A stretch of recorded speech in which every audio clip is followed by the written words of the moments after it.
Hello, friends. Welcome to the Sleep Aliens. Did you know that nearly 80% of those who watch my videos aren't subscribed? If you enjoy the content, I'd truly appreciate it if you hit that subscribe button. It helps a lot. Also, don't forget to leave a like and share your thoughts in the comments. By the way, where are you watching from? Let me know in the comments. I never did believe in any of this crap. UFOs, aliens, abductions, you name it, I didn't believe in it.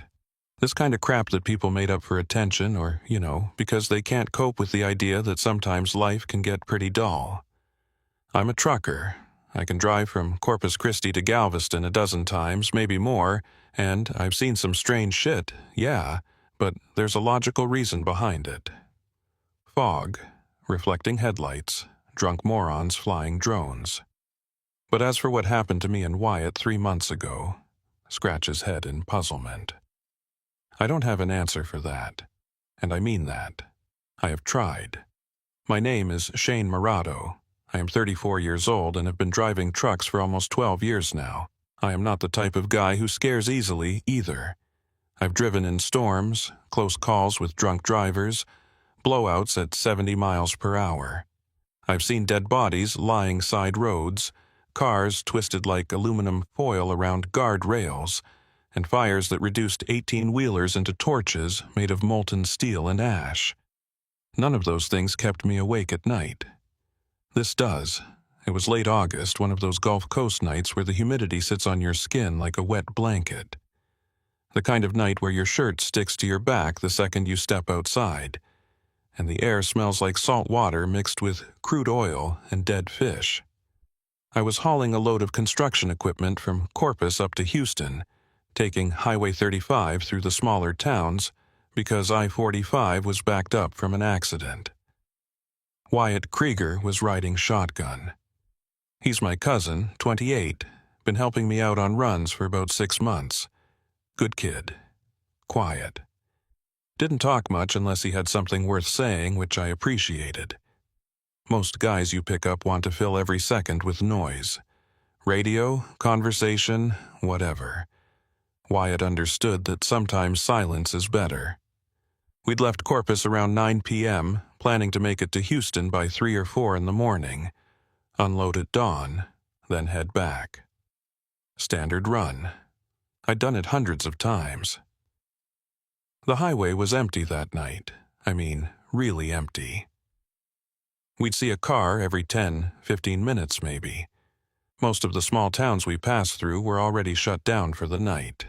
Gas stations closed, streetlights dim, houses dark. Just us and the road and the sound of the engine. Around 11:30, we were coming up on one of those bridges that crosses over a bayou. Nothing special about it. 2 lanes, maybe 100 feet long, metal guardrails on both sides. During the day, you can see the water below. Sometimes fishermen in little boats. At night, it's just darkness underneath, broken up by whatever moonlight manages to get through the clouds. I was in the middle of telling Wyatt about a bar fight I'd seen in Beaumont when he suddenly sat up straighter and pointed ahead. "Shane, you see that?" I looked. At first I didn't see anything unusual, just the road, the bridge coming up about a quarter mile ahead, the usual scatter of reflectors along the shoulder. "See what?" "That line, above the bridge." I squinted, and then I saw it. Floating in the air, maybe 20 feet above the bridge deck, was a thin, yellow line. Perfectly horizontal, perfectly straight, like someone had taken a ruler and drawn it across the sky with a highlighter. "What the hell is that?" Wyatt said. I didn't answer right away. I was trying to figure it out. Power line? No, power lines sag. They're never that straight, and they're dark anyway, not glowing. Reflection of something? But reflection of what? There were no lights bright enough to create that kind of effect. The line was maybe 30 feet long, thin as a piece of string from our distance, and it was just hanging there. Not moving, not flickering. Just a solid yellow line suspended in the night air. "Maybe it's a plane?" Wyatt offered, but his voice didn't sound convinced. "Planes move," I said. We were getting closer. The line stayed exactly where it was. No movement. No change in brightness. And here's the thing that made my skin start to crawl. It didn't look like light reflecting off anything. It looked like the line itself was the source of light, like someone had taken a piece of neon tubing and just left it floating there. "Should we stop?" Wyatt asked. "Not yet. Let's see what it does." I slowed down a little, dropping from 65 to about 50. The line got closer, clearer, and it still wasn't moving. We were about 100 yards from the bridge when Wyatt unbuckled his seatbelt and leaned forward, pressing his face almost against the windshield. "It's not attached to anything," he said. "Shane, there's nothing holding it up." He was right. I could see it clearly now. The line was floating in empty air. No wires, no supports. Nothing. Just a thin yellow line glowing softly in the darkness above the bridge. "This is weird," I said. And trust me, for a guy who doesn't get rattled easy, that was an understatement. I pulled over onto the shoulder about 50 yards before the bridge and put the truck in park, left the engine running. Wyatt was already opening his door. "Hang on," I said. "Let's think about this." "Think about what?" "It's just floating there. I want to see what it is." He had that look on his face, the kind of curiosity that overrides common sense. I've had that look before. It's the look that makes you touch the electric fence just to see if it's really on, or lean over the edge of a cliff to see how far down it goes. "Fine," I said. But we stay together. We both climbed down from the cab. The heat hit me immediately, thick and wet. I could hear the ocean somewhere in the distance, that constant low rush of waves. Crickets were screaming in the brush along the roadside. Everything seemed normal, except for that goddamn line floating in the air. We walked toward the bridge. Our boots crunched on the gravel shoulder. Wyatt pulled out his phone and turned on the flashlight, pointing it up at the line. And here's where it gets really strange. The flashlight beam hit the line, but nothing happened. The line didn't get brighter. It didn't cast a shadow. The beam just passed through it like it wasn't there, but we could still see it. Clear as day, a glowing yellow line hanging in the darkness. "That's impossible," Wyatt whispered. We were standing directly under it now, right at the edge of the bridge. I tilted my head back and stared straight up at it. The line was maybe 15, 20 feet above us. Thin, perfectly straight, and absolutely motionless. I've seen a lot of things in my life that didn't make sense at first, but eventually had an explanation. This had no explanation. This was breaking rules that I didn't even know existed. "Should we throw something at it?" Wyatt asked. "Like what?" He picked up a rock from the shoulder and threw it straight up. The rock sailed right through where the line was and came back down, clattering on the bridge deck. The line didn't react, didn't move, didn't flicker. "What the hell is this?" I said, more to myself than to Wyatt. We stood there for maybe 2 minutes just staring at it, neither of us speaking, and then Wyatt said something that made my stomach drop. "Shane, look at your watch." I looked down. My watch read 11:47 p.m. "Yeah, so? Look at mine." He held out his wrist. His watch read 12:03 a.m. We'd left the truck at 11:42. I remembered checking the dashboard clock.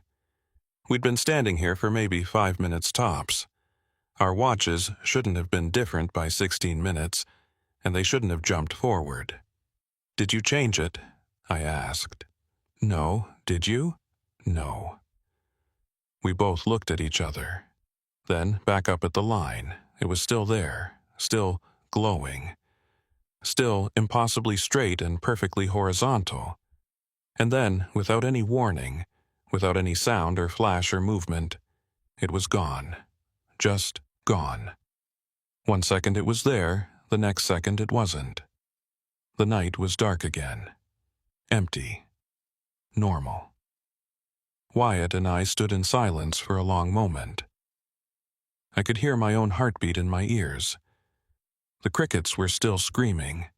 A warm breeze came in off the water, carrying the smell of salt and decay. "Did that just happen?" Wyatt said quietly. "Yeah." "What was it?" "I don't know." We walked back to the truck slowly. Neither of us said anything. When we climbed back in the cab, I checked the dashboard clock. It read 12:09 a.m. My watch still said 11:47. I started the engine and pulled back onto the highway. We drove in silence for the next hour. Wyatt kept looking out the window like he expected to see the line again. I kept both hands on the wheel and my eyes on the road. When we finally crossed into Houston city limits, Wyatt spoke up. "We should tell someone." "Tell them what? That we saw a floating line?" "Yeah." "Who's going to believe that?" He didn't have an answer, neither did I. We made the delivery at dawn, right on schedule despite the lost time. Or gained time. Or whatever the hell happened. The guy at the warehouse didn't notice anything wrong. We unloaded, got the paperwork signed, and headed back south. I didn't sleep that night. Every time I closed my eyes, I saw that line. Thin, yellow, perfectly straight. Hanging in the air like it belonged there. That was 3 months ago. I've driven past that bridge at least 20 times since then. I've stopped, I've waited. I've looked. The line hasn't come back. But other things have happened. 2 weeks after the bridge incident, I was driving solo, same route, different time of night. Around 2 a.m., just past Victoria, I saw lights in my rearview mirror. Not headlights, these were blue, bright blue, like LED blue, but softer somehow. They were keeping pace with me, staying about 100 yards back. I slowed down, they slowed down. I sped up, they sped up. This went on for about 5 miles before they just disappeared. Not like they turned off. They were just gone, like someone flipped a switch. A week after that, Wyatt called me. Said he'd been fishing down by Matagorda Bay and saw something rise up out of the water. Described it as a dark shape. No lights, no sound. Just this massive thing that lifted straight up out of the ocean and vanished into the clouds. "You think it's related?" he asked. "I don't know," I told him. "But yeah, I thought it was related." More things started happening, small things, weird things. My truck's engine would cut out for exactly 3 seconds at random times. Always 3 seconds, always at night. Always on that stretch of highway between Corpus and Houston. It would just die, engine, lights, everything, and then roar back to life like nothing happened. I started finding scratches on the hood of my truck. Thin, precise scratches in groups of 3. My mechanic couldn't explain them. Said they looked like they'd been made with something sharp and metallic, but there was no rust, no paint damage, just these perfect little grooves in the metal. Other drivers started reporting things too. I heard about it through the usual channels, truck stops, CB radio, the online forums where drivers swap stories. A guy named Marcus said he saw an orange sphere hovering over the Lavaca Bay Bridge. Said it was the size of a school bus, perfectly round, glowing like hot metal. He pulled over, got out to take a picture, and his phone died. When he got back in his truck, 20 minutes had passed that he couldn't account for. A woman named Linda reported seeing figures standing on the shoulder near Port Lavaca. Said they were tall, thin, wearing what looked like reflective suits. When she slowed down to see if they needed help, they vanished, just blinked out of existence. A fisherman named Roy claimed something grabbed his anchor line one night while he was anchored off the coast near Rockport. Said the line went taut, his boat started getting pulled, and then whatever it was let go. When he hauled the anchor up, the line had melted through in 3 places. Not cut, melted, like something impossibly hot had touched it. I started keeping a notebook, dates, times, locations, descriptions. I'm not a conspiracy guy. I'm not someone who sees patterns where there aren't any. But this was a pattern. Every incident happened between Corpus Christi and Galveston. Every incident happened at night. Every incident involved something that couldn't be explained by normal means: weather, equipment failure, human error. And every incident seemed to be escalating. The scratches on my truck hood became deeper. The engine cutouts lasted longer. I started seeing the blue lights more frequently, sometimes in front of me, sometimes to the side, once directly above me, pacing my truck for almost 10 miles before disappearing. I asked Wyatt if he wanted to stop riding with me, told him I'd understand if this was getting too weird. He said no, said he wanted to figure it out, said whatever this was, it was real, and ignoring it wouldn't make it go away. Smart kid. Last week, we were making another run, same route, same time of night. We were approaching the bridge where we'd seen the yellow line. I'd told myself I wasn't going to stop this time, wasn't going to look. Just drive past and keep going. But as we got closer, Wyatt grabbed my arm. "Shane, stop the truck." "Why?" "Just stop." I pulled over. Wyatt was staring out the windshield, his face pale in the dashboard lights. "What is it?" He pointed. The yellow line was back. Same place, same height, same impossible, perfect straightness. But this time it wasn't alone. There were 3 more lines, all parallel, all glowing, all floating in the air above the bridge like someone had started drawing a musical staff and given up halfway through. "We need to leave," I said. "No. We need to see what happens." "Wyatt!"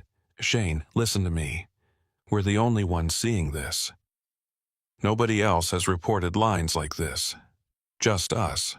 That means something. That means this is for us." I didn't like the sound of that. Didn't like the implications. But he was right. In 3 months of collecting reports, nobody else had mentioned floating yellow lines. Just us. I turned off the engine. We sat in silence, watching the lines. They hung there for maybe 30 seconds. Then, slowly, they started to move. Not all at once. One at a time. The top line drifted to the left. The second line drifted to the right. The third line tilted at an angle. The fourth line, the one we'd seen first, stayed perfectly horizontal. They were forming a pattern, or a shape, or something. "Are you seeing this?" Wyatt whispered. "Yeah." The lines continued to move, slow and deliberate, like someone was rearranging them with invisible hands. They formed what looked like a rectangle, then a triangle, then something I couldn't identify, a shape that hurt to look at, like it had too many sides or not enough dimensions. And then they all converged into a single point directly above the bridge. The point grew brighter, brighter. So bright I had to look away. There was no sound, no heat, no wind, just light. When I looked back, the lines were gone. But standing on the bridge, right in the middle of the road, was a figure. Tall, too tall. Maybe 7 feet, maybe more. Thin, impossibly thin. Wearing something that looked like a suit but reflected the moonlight in a way that made my eyes water. Wyatt reached for the door handle. "Don't," I said. "I just want to—" "Don't." The figure didn't move. It just stood there, facing our truck. I couldn't see a face, couldn't see features. Just the outline of something that looked almost human, but wasn't. We sat there for what felt like hours, but was probably only a minute. The figure raised one arm. Long fingers, too many joints. It pointed at us. Then it turned and walked off the bridge, not down to the water below, but straight off the edge and into the air. It didn't fall, didn't fly. It just walked into the darkness like it was walking on solid ground. And then it was gone. My hands were shaking. Wyatt was breathing hard, almost hyperventilating. "Did you see?" "Yes." "What was—" "I don't know." I started the engine. My hands fumbled with the keys twice before I got it right. I pulled back onto the highway and drove. Didn't stop, didn't slow down, didn't look back. We made it to Houston, made the delivery, turned around and headed back to Corpus by a different route. Took I-45 even though it added an hour to the trip. Neither of us talked about what we'd seen. Not that night, not the next day, not for a week. Finally, Wyatt brought it up. "We need to go back," he said. "No.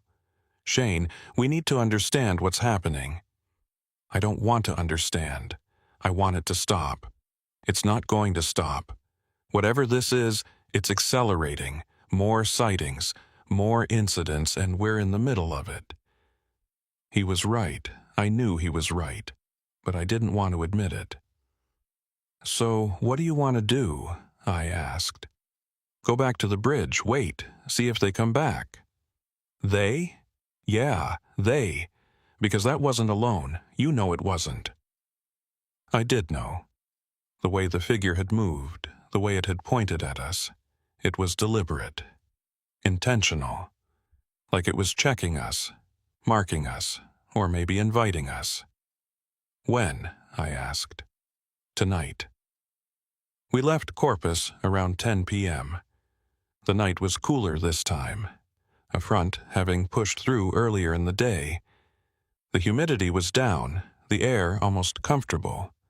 Stars were visible between the clouds, which was rare for the Gulf Coast in summer. I'd brought supplies this time, a good camera, a voice recorder, flashlights, a spotlight that could illuminate half a football field. Wyatt had brought his phone, fully charged, and a notebook to write down anything we observed. We were trying to be scientific about it, trying to document whatever this was. But underneath the preparation, underneath the planning, we were both scared. I could see it in the way Wyatt kept checking his watch.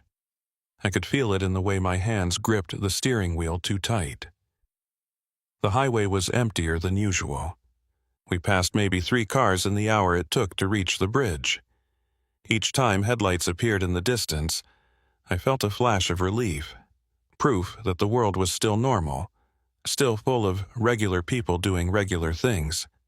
But each time the headlights passed and disappeared, the isolation came back. Just us and the road, and whatever was waiting at that bridge. We arrived at 11:15 p.m. I pulled onto the shoulder in the exact same spot as before, 50 yards from the bridge. Turned off the engine. The silence was immediate and heavy. "You ready?" Wyatt asked. "No, but let's do it anyway." We climbed out. I grabbed the spotlight and the camera. Wyatt took the recorder and turned it on, speaking clearly into the microphone. "This is Wyatt Krieger. The date is August 22nd. Time is 11:16 p.m. We're at the bridge on Highway 35, approximately 40 miles north of Corpus Christi. We're here to observe and document any unusual phenomena." His voice sounded too loud in the quiet night. I half expected something to respond. Nothing did. We walked toward the bridge. Our footsteps seemed impossibly loud on the asphalt. I could hear my own breathing, could hear Wyatt's breathing beside me, could hear the distant sound of the ocean, and the closer sound of water moving under the bridge. When we reached the spot where we'd seen the figure, we stopped. I aimed the spotlight up at the sky, right where the yellow line had been. Nothing. Just empty air. Dark sky. A few stars. "Maybe it's not coming back," Wyatt said. "Maybe." We stood there for 10 minutes, 15, 20.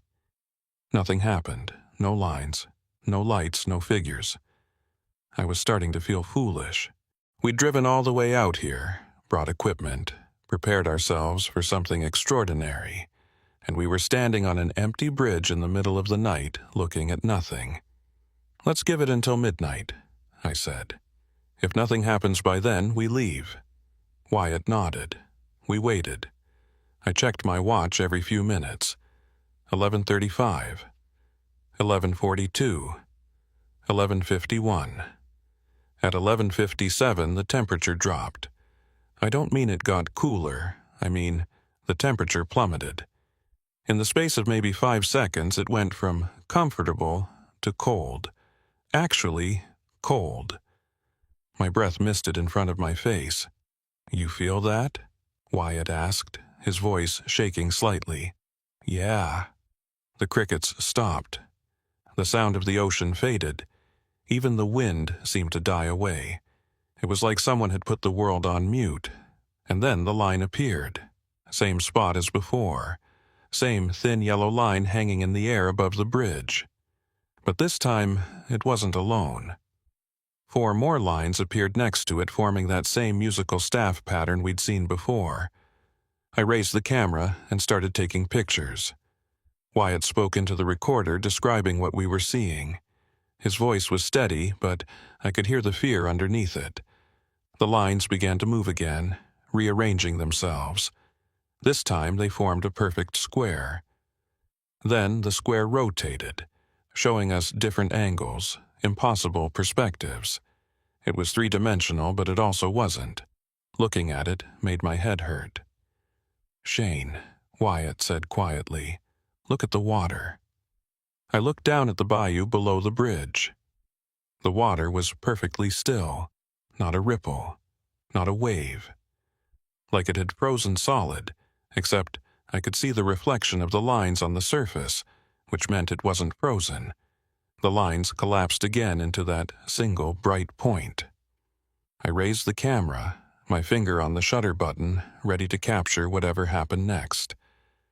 The figure appeared, same place, same impossible height, same reflective suit. But this time it wasn't alone. 3 more figures materialized beside it, all the same height, all the same thin, wrong proportions, all wearing those suits that seemed to be made of liquid mercury. They stood in a line across the bridge, facing us. Not moving, just standing there. I took pictures. Wyatt kept narrating into the recorder. We were both shaking now, but we kept documenting. This was real. This was happening. We needed proof. One of the figures raised its arm, just like before, pointed at us. Then it gestured, a slow, deliberate wave, like it was beckoning us forward. "Should we go?" Wyatt whispered. Every instinct in my body was screaming no, screaming at me to run, to get back in the truck, to drive away and never come back. But another part of me, the curious part, the part that needed to understand, wanted to walk forward. "Yeah," I heard myself say, slowly. We took a step forward, then another. The figures didn't move. We were maybe 30 feet away now, close enough to see more details. They weren't wearing suits.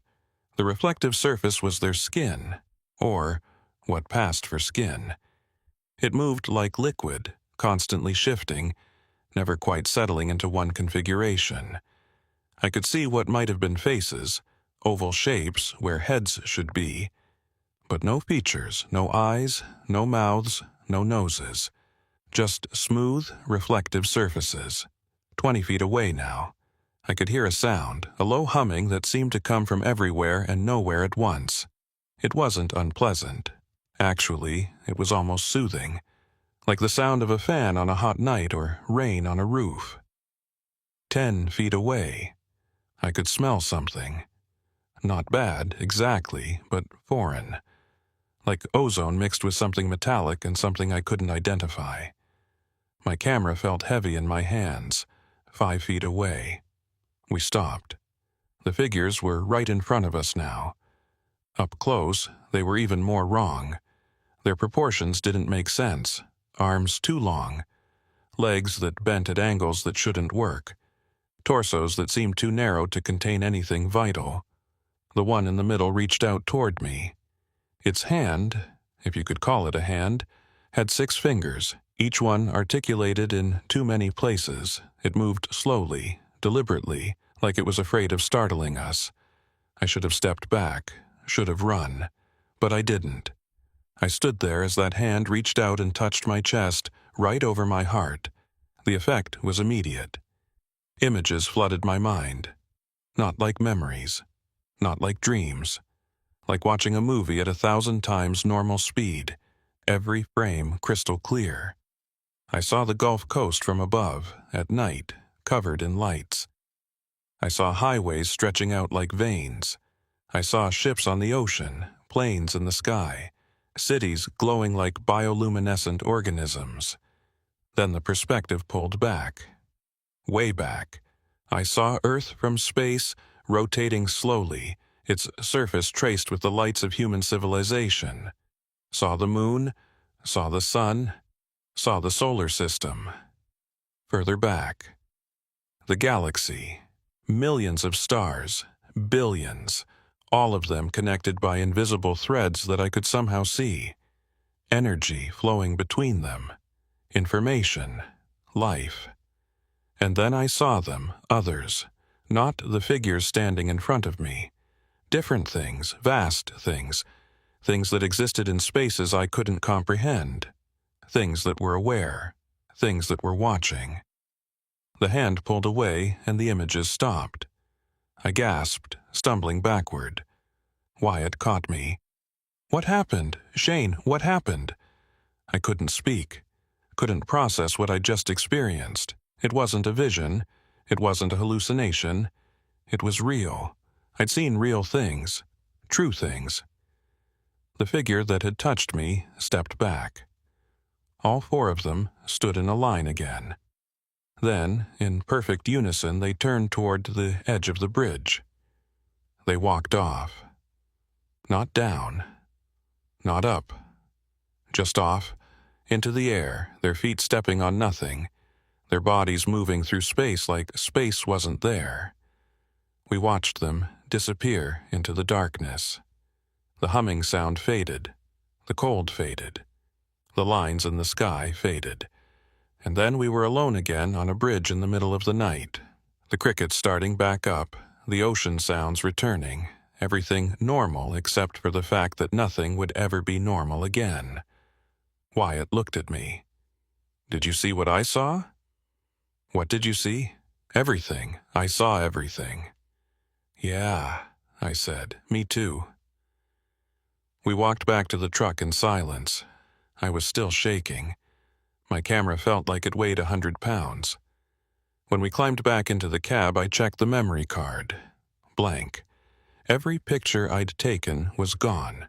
Just blank files. Wyatt checked his recorder. Static. The entire recording was just static. "They didn't want proof," Wyatt said. "No.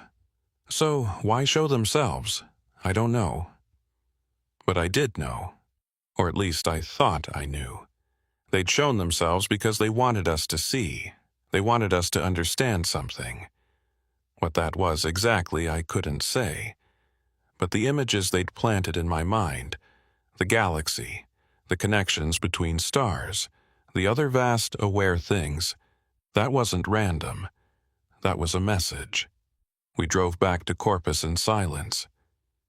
Dawn was breaking when we arrived. The world looked different in the morning light. Smaller, more fragile, less significant. I dropped Wyatt off at his apartment. Before he got out, he turned to me. "What do we do now?" "I don't know." "Do we tell anyone? Who would believe us?" "We don't have proof. The pictures are gone. The recording is gone. It's just our word. Our word should mean something. Maybe. But I don't think they care if people believe us or not." Wyatt nodded slowly. "Do you think they'll come back?" "Yeah," I said. "I think they will." He climbed out of the truck and I drove home. I didn't sleep, couldn't sleep. Every time I closed my eyes, I saw those images again. The galaxy, the connections, the vast things watching. What had I seen? What had they shown me? Over the next few days, I tried to make sense of it. I read everything I could find about UFOs, alien encounters, abductions. Most of it was garbage. People claiming they'd been taken aboard ships and experimented on. People selling books or T-shirts or tickets to conventions. But some of it resonated. The descriptions of beings that looked like the ones we'd seen. The missing time. The failed recordings and cameras.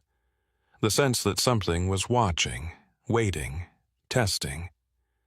I found a forum where people shared their experiences. Real experiences, not the attention-seeking nonsense.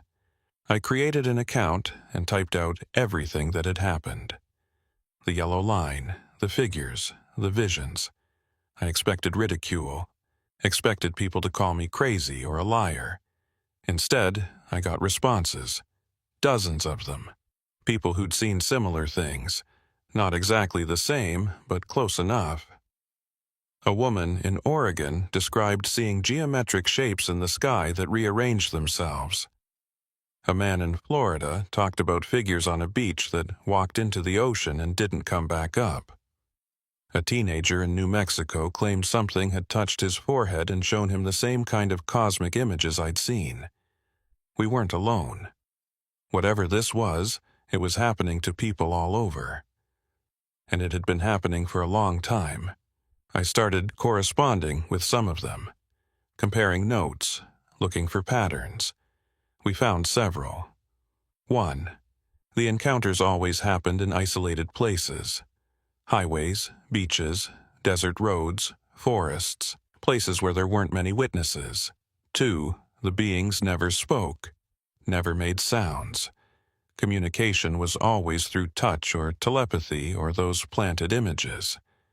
3. Technology failed. Cameras, recorders, phones, cars sometimes. Like they emitted something that interfered with electronics. 4. Time behaved strangely. Minutes became hours. Hours became minutes. Watches stopped or jumped forward or ran backward. 5. The beings seemed interested in something specific about each person. Not everyone who saw them was touched. Not everyone was shown things. There was a selection process happening that none of us understood. I wondered what they'd selected me for. What had I done to warrant their attention? I was just a trucker. Nothing special, no unique skills or knowledge. Just a guy who drove a truck and minded his own business. Maybe that was it. Maybe they needed ordinary people. People who wouldn't attract too much attention if they started talking about what they'd seen. Or maybe it was something else entirely. A month passed. I kept driving my routes, kept watching the skies. The scratches on my truck hood had stopped appearing. The engine cutouts had stopped happening. The blue lights hadn't returned. It was like they'd moved on, like whatever they'd needed to do was done. But I knew better. I could feel it. They weren't gone. They were just waiting. Wyatt felt it too. He called me every few days to check in. We'd talk about normal things, work, weather, family, and then inevitably the conversation would turn to that night. What we'd seen, what it meant. "Do you think they're from another planet?" he asked once. "Maybe. Or another dimension. Or another time. I don't know if those categories even apply to them. Why do you think they're here? Observation, maybe. Research. Or maybe they've always been here and we're just now noticing." That's a terrifying thought. Yeah. But it made sense. All those reports throughout history. Lights in the sky. Strange beings. Missing time. What if it had all been real? What if they'd been here for thousands of years, watching us, studying us, waiting for something? Waiting for what? I didn't have an answer. None of us did. 2 months after the encounter, I was driving solo again. Same route, different night. I wasn't expecting anything. Wasn't looking for anything, just doing my job. Around midnight, I was approaching the bridge. I'd driven past it dozens of times since that night. Nothing had happened, no lines, no figures, just a regular bridge over a regular bayou. But tonight felt different. The air was too still. The highway was too empty.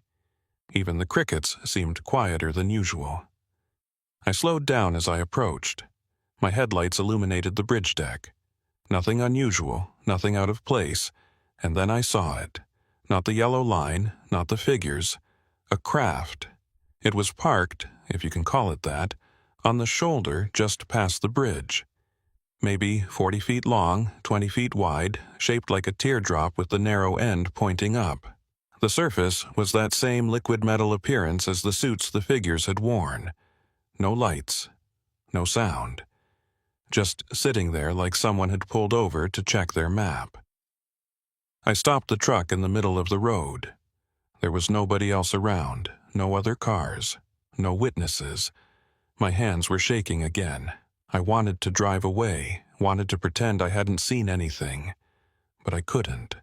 Something was pulling me forward, not physically, just pulling. I put the truck in park and climbed down. The night was silent. My footsteps echoed as I walked toward the craft. Up close, it was even more bizarre. The surface wasn't solid. It moved, flowed, like mercury in slow motion. I could see my reflection in it, distorted and strange. I reached out to touch it. I wouldn't do that. I spun around. Standing behind me was a man. At least, he looked like a man. Normal height, normal build, wearing jeans and a t-shirt. But his eyes were wrong, too large, too dark. Like someone had tried to create human eyes and gotten the proportions slightly off. "Who are you?" I managed to say. "Someone like you, someone who saw things. Are you one of them?" "No, but I work with them, have been for a long time." "What do they want?" The man smiled. It looked practiced, rehearsed. "They want what everyone wants. Understanding, connection, purpose. Why me? Why Wyatt? Why any of us? Because you're capable of seeing. Most people aren't. Most people look at the sky and see stars. You look at the sky and see questions. That's not an answer. No, it's not. But it's the only one I can give you right now." He gestured toward the craft.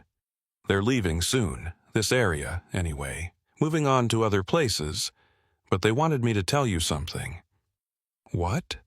"You're not crazy. What you saw was real. What you experienced was real. And it's going to keep happening.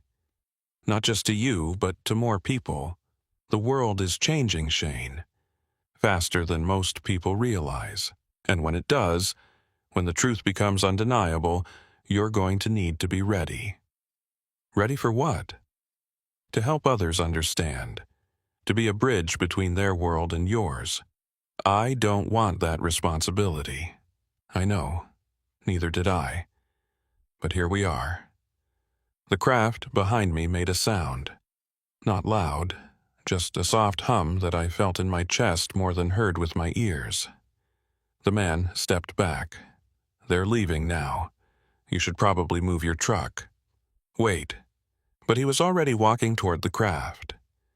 As he approached, a section of the surface opened like a door, though there was no seam or hinge. He stepped inside and the surface closed behind him. The humming grew louder. The craft lifted straight up.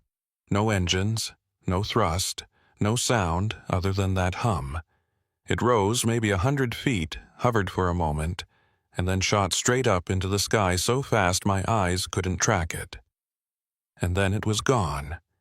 I stood there alone on the side of the highway, the stars above me, the bridge behind me, and absolutely no idea what to do next. I drove home, called Wyatt, told him everything. "What does it mean?" he asked. I think it means we're just at the beginning of something big. Are you scared? Terrified? Me too. That was 6 weeks ago. Since then, things have escalated in ways I never imagined. The sightings haven't stopped, they've increased. Not just on the Gulf Coast, but everywhere. Reports are coming in from all over the country, all over the world. The government is denying everything, of course, calling it mass hysteria or weather phenomena or experimental aircraft. But people aren't buying it anymore. Too many people have seen too many things. The forum I joined has exploded. Thousands of new members every day. People sharing their stories, comparing experiences, looking for answers that nobody has, and the encounters themselves are getting more brazen, less isolated, more public. Last week, a woman in California filmed one of the crafts hovering over a shopping mall in broad daylight. The video went viral before it could be taken down. You can still find copies if you know where to look. The craft is clear as day, that same teardrop shape, that same liquid metal surface. 3 days ago, a commercial pilot reported seeing a formation of 7 crafts flying alongside his plane somewhere over Nevada. He tried to radio it in, but his communication system failed. When he landed, his airline immediately put him on administrative leave and issued a statement saying he'd experienced a medical episode. But the passengers backed him up. They'd seen it too. All of them. 150 people watching these crafts fly in perfect formation through the clouds. The dam is breaking. The secret is getting out. And I think that's exactly what they want. Wyatt and I have been contacted by others. People who've had similar experiences. People who've been touched, shown things, given messages. We've started meeting up, comparing notes, trying to piece together what's happening. We've learned some things. Not everything. Probably not even close to everything. But enough to start forming a picture. The beings, whatever they are, aren't invaders. They've been here for a long time. Longer than human civilization. They're observers, researchers, catalogers. They've been watching us evolve, taking samples, leaving markers, waiting for something. Waiting for us to be ready. Ready for what? That's the question nobody can answer definitively. But based on what I was shown, based on the images they planted in my mind, I think they're preparing us for contact. Real contact. Not these isolated incidents on lonely highways.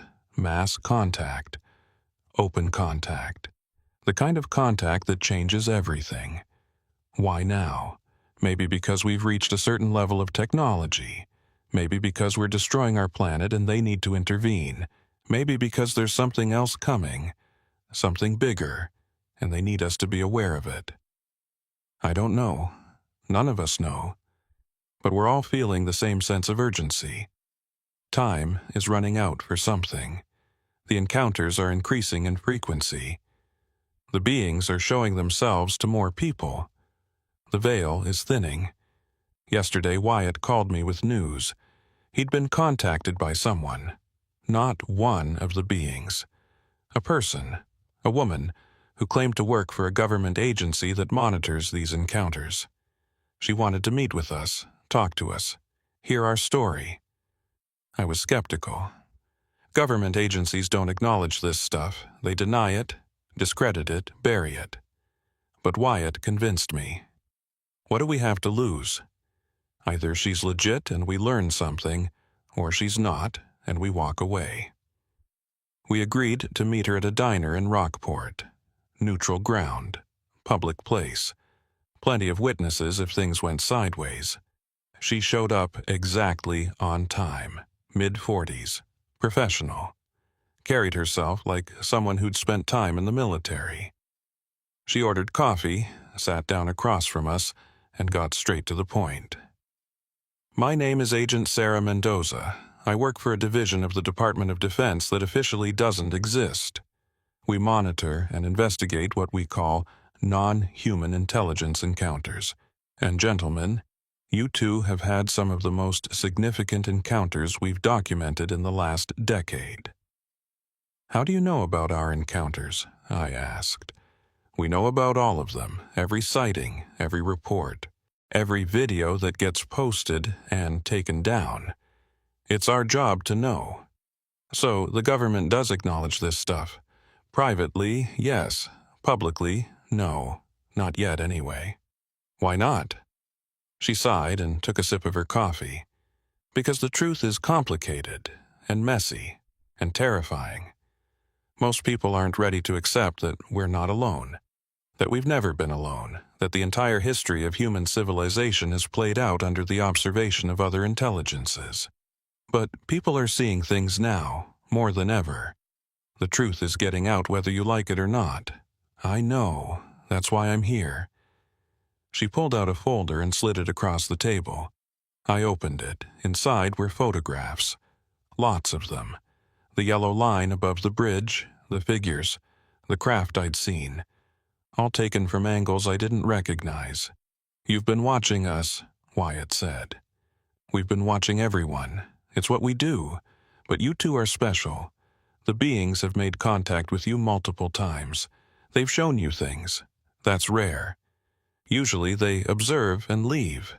But with you, they're engaging, communicating. Why?" "We don't know," I said. "I think you do. You just haven't figured it out yet." She leaned forward. "I'm going to tell you something that's classified at the highest level, something that could get me fired or worse, but I think you deserve to know." We waited. "The beings you encountered are part of a larger network. There are multiple species, multiple types of intelligences, some biological, some not, some that exist in dimensions we can barely conceptualize. They've been here for thousands of years. They've influenced human development in ways we're still trying to understand." "Why are they here?" Wyatt asked. "We think they're preparing us. For what, we're not sure, but the encounters are increasing according to a pattern, a timeline. Something is coming, something big, and they need humanity to be aware of them before it happens. What's coming? We don't know. They haven't told us. Or maybe they have and we're too limited to understand. But every indicator we have suggests that within the next few years, maybe sooner, there's going to be a mass contact event. Something undeniable, something that will force the world to acknowledge the truth." She closed the folder. "That's why I'm here. We need people like you, people who've had direct contact, people who can help others understand when it happens, people who can be bridges." There was that word again. Bridge. "What do you want from us?" I asked. "Tell your story, not to the media, not yet, but to the people who are ready to hear it, the ones who've seen things, the ones who are asking questions. Help them prepare, help them understand. And if we refuse, then you refuse. I can't force you. But I think you know this is bigger than just you. This is about humanity's next step, about us joining a larger community, and that's going to require people willing to stand up and say, 'I've seen them. They're real, and we need to be ready.'" She stood up and left a business card on the table. "Think about it. Call me when you've decided." Then she walked out, leaving us sitting there with our cold coffee and a folder full of classified photographs. Wyatt looked at me. "What do you think?" "I think we don't have a choice. We always have a choice." "Do we? If this is really happening, if there's really some kind of mass contact event coming, can we just ignore it? Pretend we don't know?" "No," he admitted. "I guess we can't." We took the folder with us. That night, I went through every photograph, every report. They had documentation going back decades. Incidents I'd never heard of, encounters from all over the world, patterns emerging from the chaos. And buried in the back of the folder was a timeline. Dates and predictions based on the frequency of encounters. According to their analysis, the mass contact event was projected to occur within 18 months. 18 months, a year and a half to prepare for the moment when everything we thought we knew about our place in the universe would change. I called Agent Mendoza the next day. "We'll do it," I told her. "Good, I'll be in touch." That was a week ago. Since then, Wyatt and I have been reaching out to others who've had encounters, sharing our story, listening to theirs, building a network of people who are ready for what's coming. The responses have been mixed. Some people are relieved to finally talk to someone who believes them. Others are terrified. A few are angry, convinced we're part of some conspiracy or hoax. But most are just curious. They want to understand. They want to know what's real and what's not. And we do our best to help them. I still drive my truck, still make my runs between Corpus and Houston. But now I drive with purpose. I'm looking for them, waiting for them, ready for the next contact. Because I know there will be a next contact. This isn't over. It's just beginning. Last night, I was driving past the bridge again. It was late, maybe 2 a.m. The highway was empty. The sky was clear. I slowed down as I approached, like I always do now, and I saw it. Not the yellow line, not the figures, not the craft. I saw a reflection in the water below the bridge, a reflection of something massive hovering above me. Too high to see directly, but visible in the water's mirror. I pulled over and got out, looked up, couldn't see anything. Just stars and clouds and darkness. But the reflection was there, clear as day. A ship, not one of the small teardrop crafts. This was enormous. Maybe a mile across, maybe more, just hovering there, invisible to the naked eye but somehow reflected in the water. I stood there watching it for 10 minutes. Then the reflection faded, like someone had slowly turned down the opacity. And then it was gone. I got back in the truck and called Wyatt. "They're still here," I told him. "And they're getting ready for something. The mass contact? Maybe. Or maybe something we haven't thought of yet. Are you scared?" "Every day, but I'm also curious, excited even. This is the most significant thing that's ever happened to humanity, and we're part of it." "Yeah," he said, "we are." I hung up and started driving. The highway stretched out ahead of me, dark and empty. But I knew I wasn't alone. None of us were alone. We'd never been alone. And soon, very soon, everyone would know it. The yellow line was just the beginning. A test, a marker. A way to identify people who could see, people who could understand, people who could help bridge the gap between their world and ours. I don't know what's coming. I don't know if it will be peaceful or violent, beneficial or catastrophic. I don't know if we're ready. But I know it's coming, and I know that when it does, when the ships appear in the sky over every major city, when the beings walk openly among us, when the truth becomes undeniable, people are going to need guides. People who've been there, who've seen them, who've been touched by them, people like me and Wyatt. We're still just a couple of guys who drive trucks and mind our own business. But we're also something more now.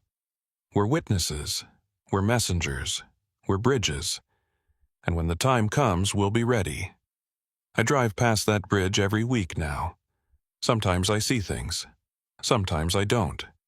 But I always stop, always look, always wait. Because I know they're watching. I can feel it. In the scratches on my hood that occasionally reappear. In the way my engine sometimes cuts out for exactly 3 seconds. In the blue lights that still follow me sometimes, staying just far enough back that I can't quite see their source. They're watching, waiting, preparing us. And I'm preparing too. Reading everything I can about contact scenarios. Learning about psychology and sociology and anthropology. Understanding how people react to paradigm shifts. Getting ready to help when the time comes. Wyatt's doing the same. We meet every week to compare notes, share what we've learned, talk about our experiences with other contactees. We're building something. A support network, a community, a group of people who won't panic when the truth emerges. Because it will emerge, it has to. The encounters are too frequent now, too public, too undeniable. Last month, a craft was spotted over Mexico City by thousands of people. It hovered there for 20 minutes before disappearing. The government couldn't suppress it. The videos spread too fast. 2 weeks ago, a formation of 7 crafts appeared over Phoenix in broad daylight. Air traffic was halted. Fighter jets were scrambled. The crafts just hovered there, perfectly still, for an hour, then shot straight up and vanished. The official explanations aren't working anymore. People don't believe them.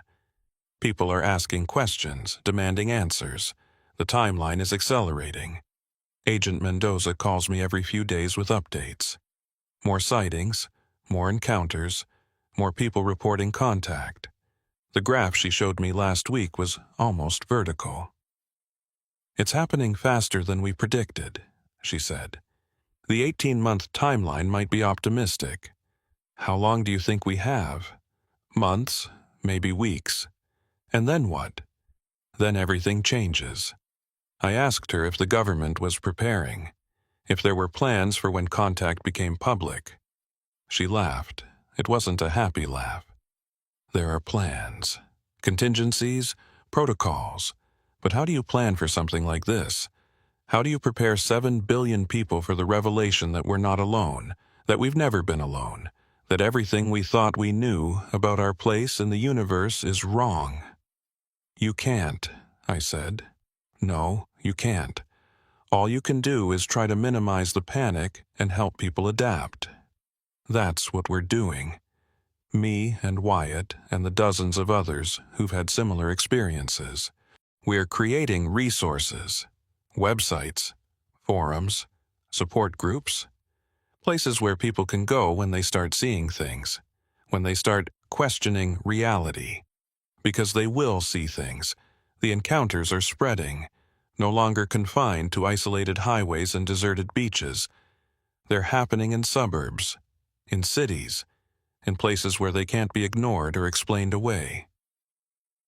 2 nights ago, I got a call from a woman in Austin. She'd seen my post on one of the forums. She was hysterical. "They were in my backyard," she kept saying, "just standing there, 3 of them, looking at my house." I talked her down, told her she wasn't crazy, told her what I'd seen, what Wyatt had seen, what others had seen, told her it was real and she wasn't alone.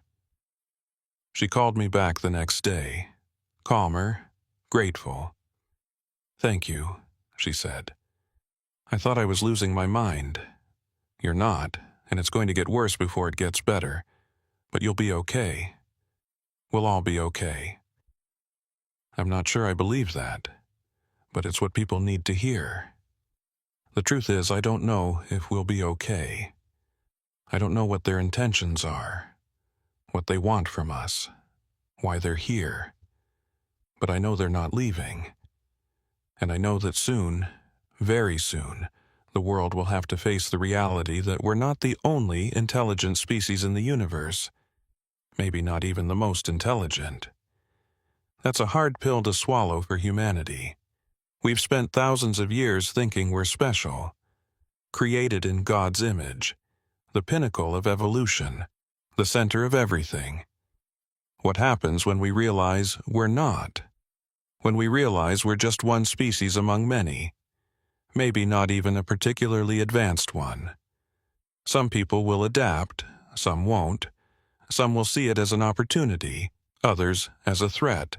There will be panic, violence, chaos, but there will also be wonder, hope, the possibility of something better. I'm choosing to focus on that, the possibility, because what's the alternative? Fear? Despair? Denial? I've seen too much to deny it. I know what's real, and I'm going to do everything I can to help others accept it when the time comes. Last week, Wyatt and I drove out to the bridge one more time. We brought equipment again, cameras, recorders. But we also brought something else. A sign. We planted it on the shoulder, right where we'd seen the yellow line. It was simple, just a message painted on a piece of plywood. We see you. We're ready. I don't know if they'll see it. Don't know if they'll care. But it felt important to put it there. To mark the spot where everything changed for us. We stood there for an hour. Waiting. Watching. Hoping. Nothing appeared. No lines. No figures. No crafts. Just a quiet night on a bridge in the middle of nowhere. But as we were walking back to the truck, I heard something. Not with my ears. With my mind. A voice, clear, calm, patient. Soon, I stopped, looked at Wyatt. Did you hear that? Yeah. What does it mean? I think it means exactly what it sounds like, soon. We drove back to Corpus in silence. But it wasn't a scared silence. It was anticipation, because we're ready. Or as ready as we can be. Whatever's coming, whatever they have planned, we'll face it. We'll help others face it. We're bridges. That's what the man at the craft told me. Bridges between their world and ours. And when the time comes when the ships fill the sky and the beings walk among us, when humanity has to accept that we're not alone, we'll be there. To explain. To comfort. To guide. It's not the role I ever imagined having. I'm just a trucker. A regular guy who drives a truck and tries to make a living. But I saw the yellow line. I saw the figures. I was touched. I was shown. And now I have a responsibility. We all do. Everyone who's seen them. Everyone who knows the truth. Everyone who's been contacted. We have to be ready. To help. To bridge. Because the world is about to change in ways nobody can fully comprehend. And when it does, people are going to need someone to hold their hand and say, I know this is scary.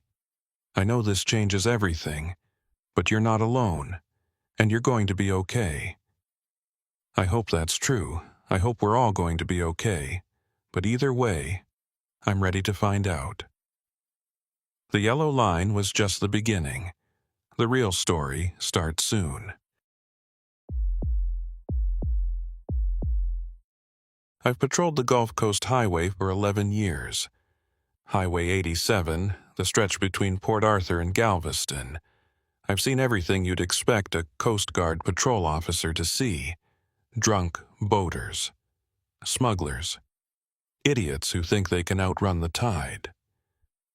I've pulled bodies from the water. I've chased drug runners through the marshes. I've sat through hurricanes and buildings that shook like they were coming apart. But I've never seen anything like what happened last month. And I still don't know what to make of it.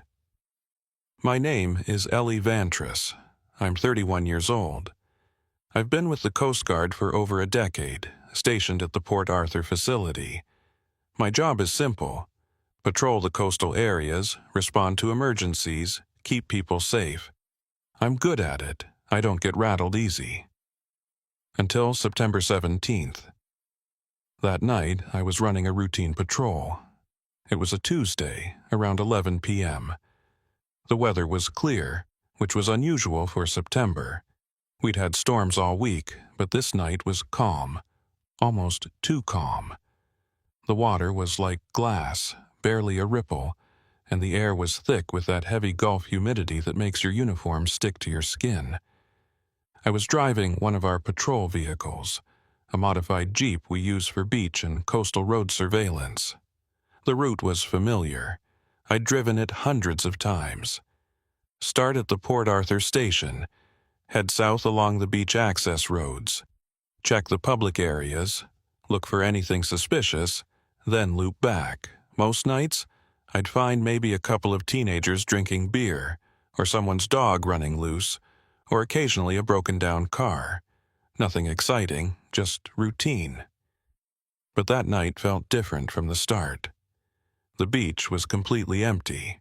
No cars in the lots, no fishermen on the piers, no one walking their dogs, just empty sand and dark water, and that oppressive silence that sometimes settles over the coast.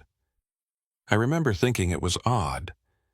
September nights are usually busy, people coming down to escape the heat, families having late picnics, night fishermen setting up their lines. But tonight, nothing. I was about 5 miles south of the station when I first saw it.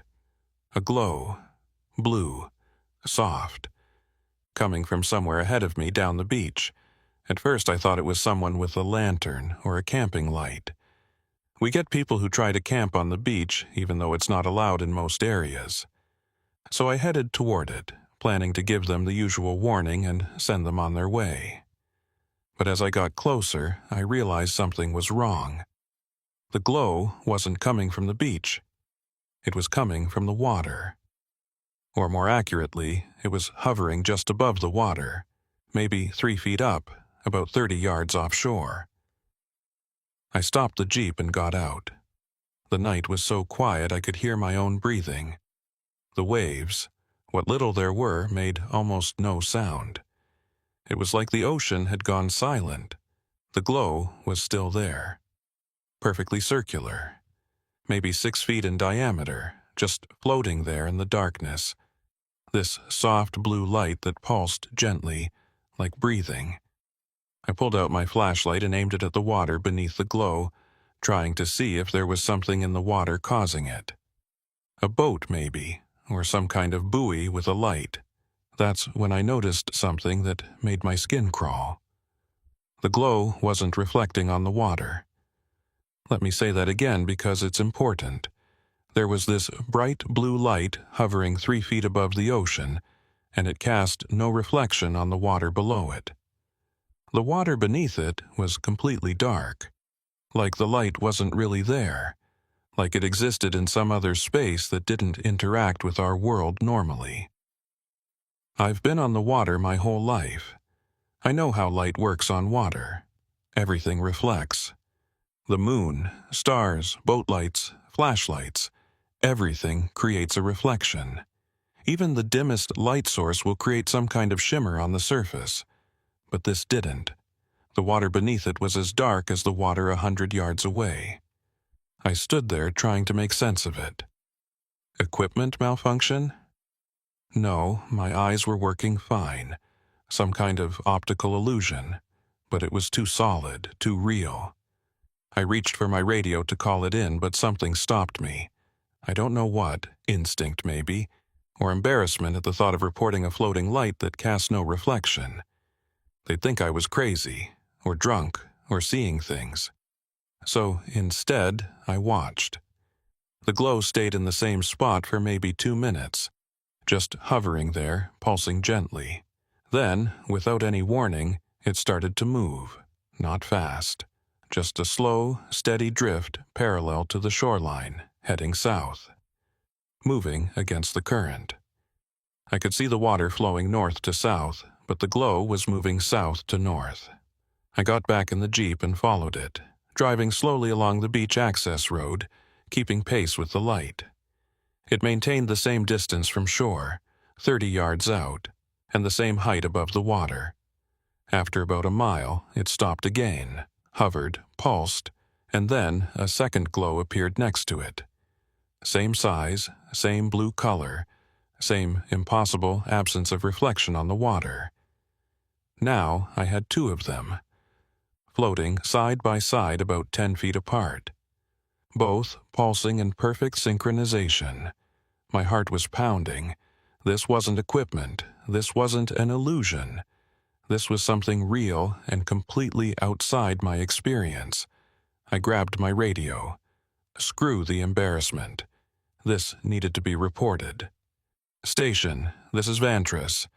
I've got a situation about 6 miles south of base. Visual anomaly on the water. Request backup. Static. Then the voice of the night dispatcher, a guy named Ricky who I'd known for years. Copy that, Vantris. What kind of anomaly? Unknown lights. 2 of them. Hovering above the water. No visible source. A pause.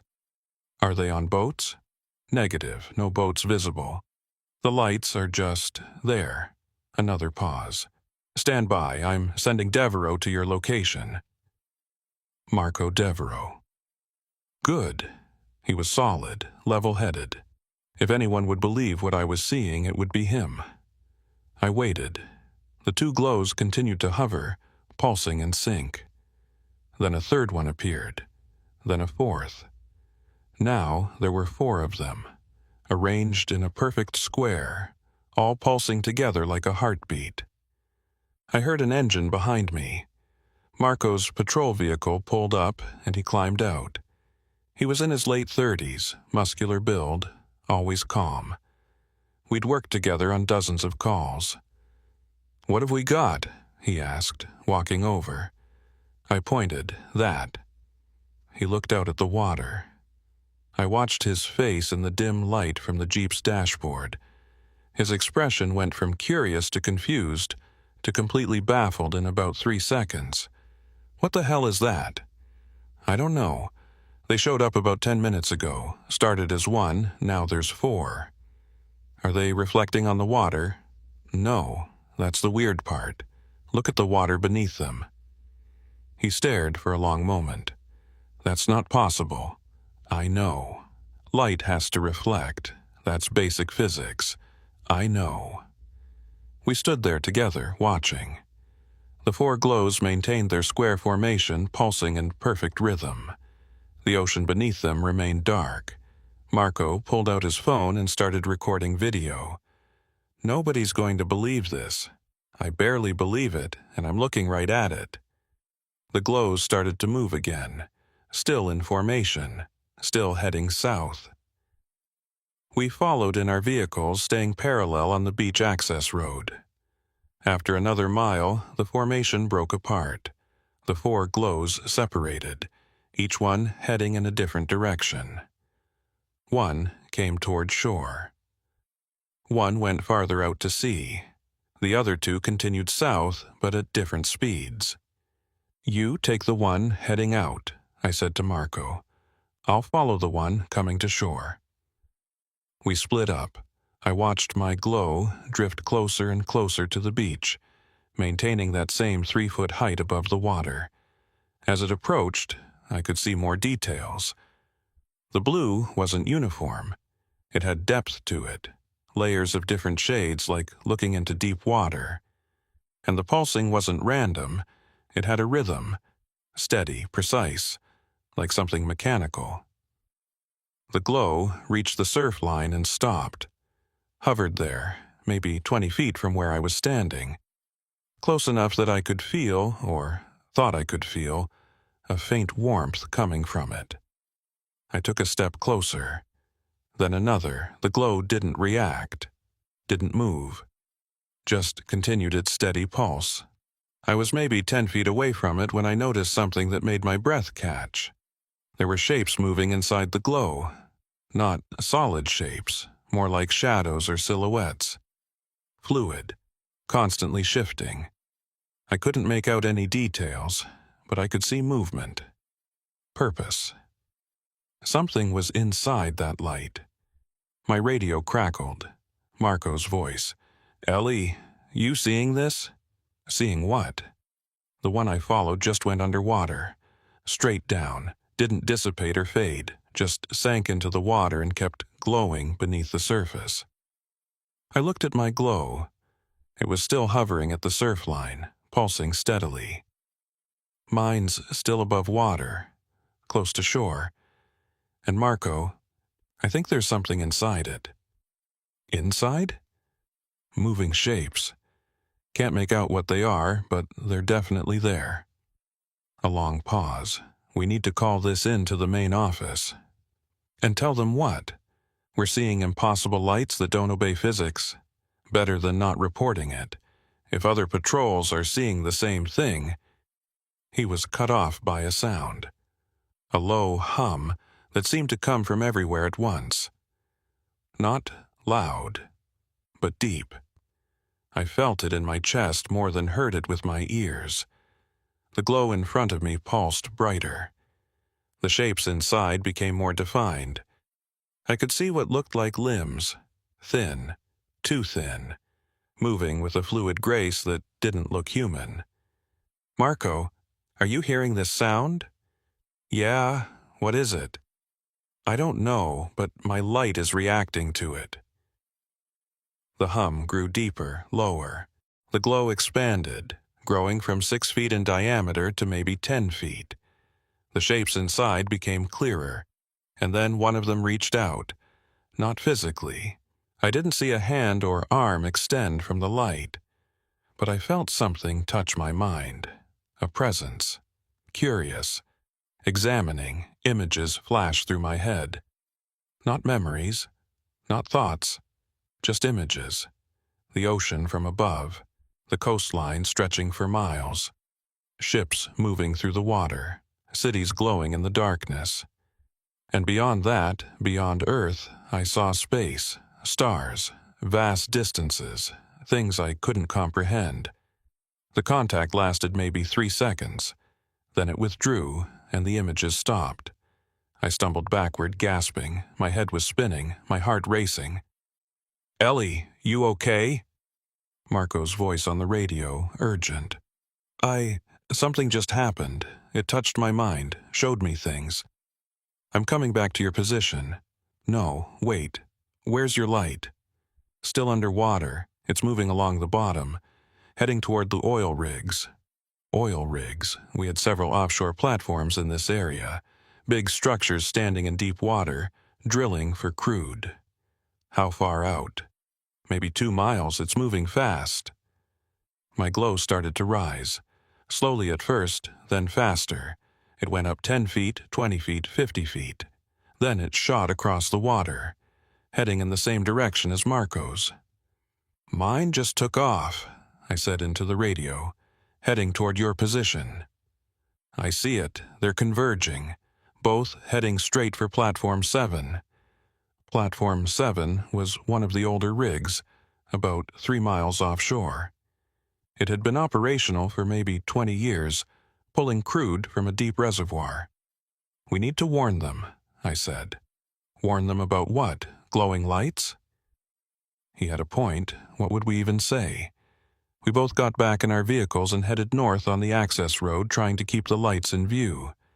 They were moving faster than we could drive on the beach, but we could track their general direction. My radio crackled again. Not Marco this time, a different voice. Panicked.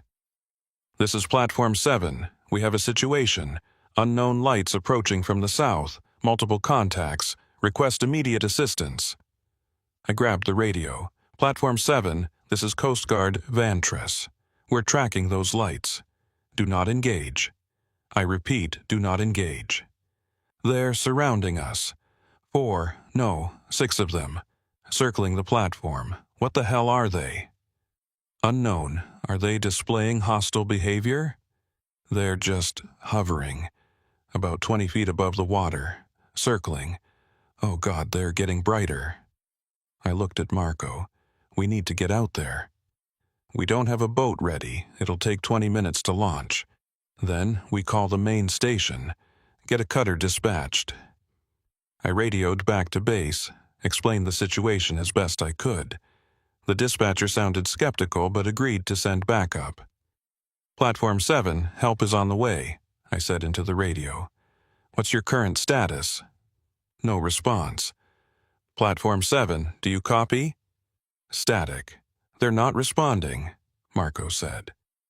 We drove to the nearest marina where our patrol boats were docked. Even pushing hard, it took us 15 minutes to get there, another 10 to get a boat in the water and running. The entire time I kept trying to raise Platform 7 on the radio. Nothing. Just static and silence. When we finally made it out to the platform, the lights were gone. But something was wrong with the rig. All the external lights were off. No floodlights, no navigation beacons, no interior lighting visible through the windows. The entire structure was dark. We pulled the boat alongside the access ladder and climbed up. The platform was eerily quiet. No machinery noise, no generators running, nothing.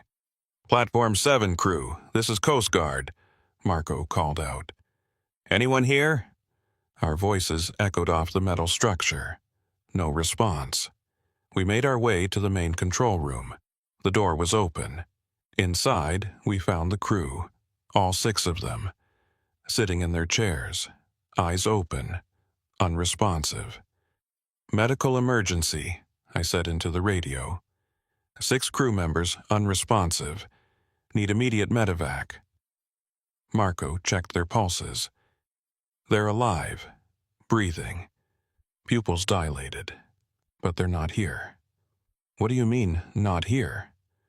"I mean, they're not conscious. Or if they are, they're not responding to any stimuli." I waved my hand in front of one man's face. His eyes didn't track, didn't blink, just stared straight ahead at nothing. "This is wrong," I said. "This is really wrong. Look at this." Marco was pointing at the control panels.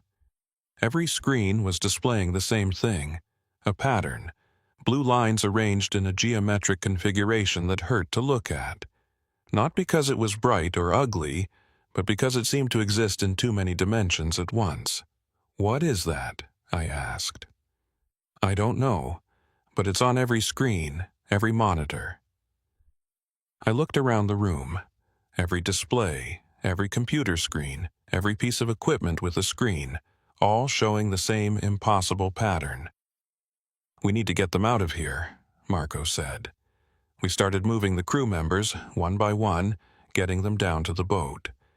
They didn't resist, didn't help, just moved like puppets, their bodies functioning but their minds somewhere else. As we were loading the last one, I saw it again. The blue glow. Rising from the water on the far side of the platform. Just one this time. Hovering. Watching. "Marco." He turned, saw it. "Should we—" The glow pulsed once, very bright, and then vanished. The crew members all gasped simultaneously, blinked, looked around in confusion. "What?" "Where are we?" one of them said. "You're on your platform," I told him. "What's the last thing you remember?" The lights. They came out of nowhere, started circling. We tried to radio for help, but then nothing. What happened? That's what we're trying to figure out. We got them all back to shore, to the medical facility. They were checked out, examined, questioned. All 6 told the same story. The lights appeared, circled the platform, and then everything went blank. No memory of what happened during the missing time. The doctors found nothing wrong with them. No drugs in their systems, no head injuries, no neurological damage, just a gap in their memories that couldn't be explained. The control room equipment was analyzed. The pattern on the screens was gone by the time technicians arrived. Just normal displays showing normal data, like it had never happened. Marco and I wrote our reports, documented everything we'd seen, the lights, the lack of reflection, the mental contact, the crew's condition. The official response was predictable, unexplained phenomenon, possibly weather-related. Crew experienced a temporary group dissociative episode, cause unknown. Recommend continued observation. In other words, they had no idea what happened and didn't want to admit it. But I knew what I'd seen. Marco knew. The platform crew knew. Something had come out of the Gulf that night. Something that didn't follow the rules we understood. Something that could affect human consciousness. Something that was intelligent and purposeful. And I had a terrible feeling it wasn't done with us. That was 3 weeks ago. Since then, I've kept detailed notes, documented every patrol, watched for any sign of the lights returning. I haven't seen them again. Not yet. But other people have. Reports started coming in from up and down the coast. Fishermen seeing blue glows in the water. Shrimp boat crews reporting lost time and equipment failures. People living in beachfront houses waking up to find all their clocks stopped at the same time. The patterns were too consistent to ignore. too widespread to dismiss. Something was happening along the Texas Gulf Coast. Something that nobody wanted to acknowledge but that couldn't be denied much longer. I started reaching out to other witnesses, quietly, unofficially, building a network of people who'd seen things, experienced things. That's how I found out about the truck driver who'd seen geometric shapes over a bridge, about the fisherman whose anchor line had melted, about dozens of other incidents that had been reported, investigated, and filed away as unexplained. We were all seeing pieces of the same puzzle, but none of us could see the whole picture. Not yet. Last week, I got a call from Marco. He'd been doing his own research, talking to people, collecting reports. "I found something," he said. "A pattern." "What kind of pattern?" "The sightings, they're not random. They're following a specific route along the coast, starting at Corpus Christi, moving north through Port Arthur, ending at Galveston." "How many sightings?" "At least 30 in the last 2 months, probably more that weren't reported." "What are they doing?" "That's the question. But whatever it is, it's systematic, organized, like they're searching for something, or mapping something. We need to figure out what." "Agreed, but we can't do it alone. We need more people, more eyes." He was right. This was bigger than just us, bigger than the Coast Guard or any single agency. We needed to bring others in. People who'd had experiences. People who were willing to look for answers instead of explanations. 2 days ago, we organized a meeting. Unofficial. Just a dozen people sitting in a conference room at a hotel in Port Arthur. Fishermen, Coast Guard personnel, a couple of oil rig workers, a marine biologist, all of us with stories, all of us looking for answers. We shared what we knew, compared experiences, looked for connections. What we found was disturbing. The encounters were escalating, becoming more frequent, more direct, more invasive. The blue glows were just the beginning. People were reporting other things now. Shapes in the water, sounds that shouldn't exist, technology failures that couldn't be explained. And everyone who'd had close contact reported the same thing I had. The mental touch. The images. The sense of being examined by something vast and incomprehensible. "What do they want?" someone asked. Nobody had an answer. But the marine biologist, a woman named Dr. Sarah Kimura, had a theory. "The Gulf is changing," she said. "Water temperature rising. Salinity shifting. Marine life patterns altering. We've attributed it to climate change, but what if there's another factor? What if something is influencing the ecosystem, something we don't understand?" "You think the lights are connected to environmental changes?" "I think everything is connected. The lights, the lost time, the technology failures, the ecosystem disruption. It's all part of something larger. But what?" She didn't have an answer to that. None of us did. We agreed to keep meeting, keep sharing information, keep documenting, because whatever was happening, it wasn't stopping. It was building toward something, and we needed to be ready when it arrived. The next incident happened 4 days after our meeting. I was off duty, trying to catch up on sleep after a string of night shifts. It was around 3 a.m. when my phone rang.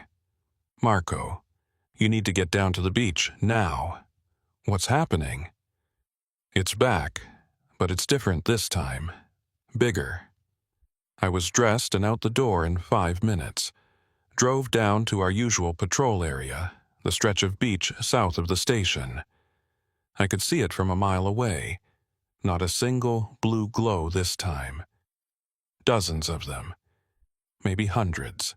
Scattered along the coastline as far as I could see in both directions, all hovering at the same height above the water, all pulsing in perfect synchronization. It looked like someone had laid out a string of Christmas lights along the entire Texas coast. Marco was already there, standing on the beach with his camera out, recording. "How long has this been going on?" I asked. "About 20 minutes. They all appeared at once, just blinked into existence." "Anyone else seeing this?" "Everyone. We're getting calls from Galveston to Brownsville. This is happening along the entire Gulf Coast, maybe beyond." I stared out at the lights. There had to be at least 100 just in my visible range. All identical, all synchronized, all impossible. "This is a message," I said. "A message saying what?" "I don't know, but they want to be seen. They're not hiding anymore."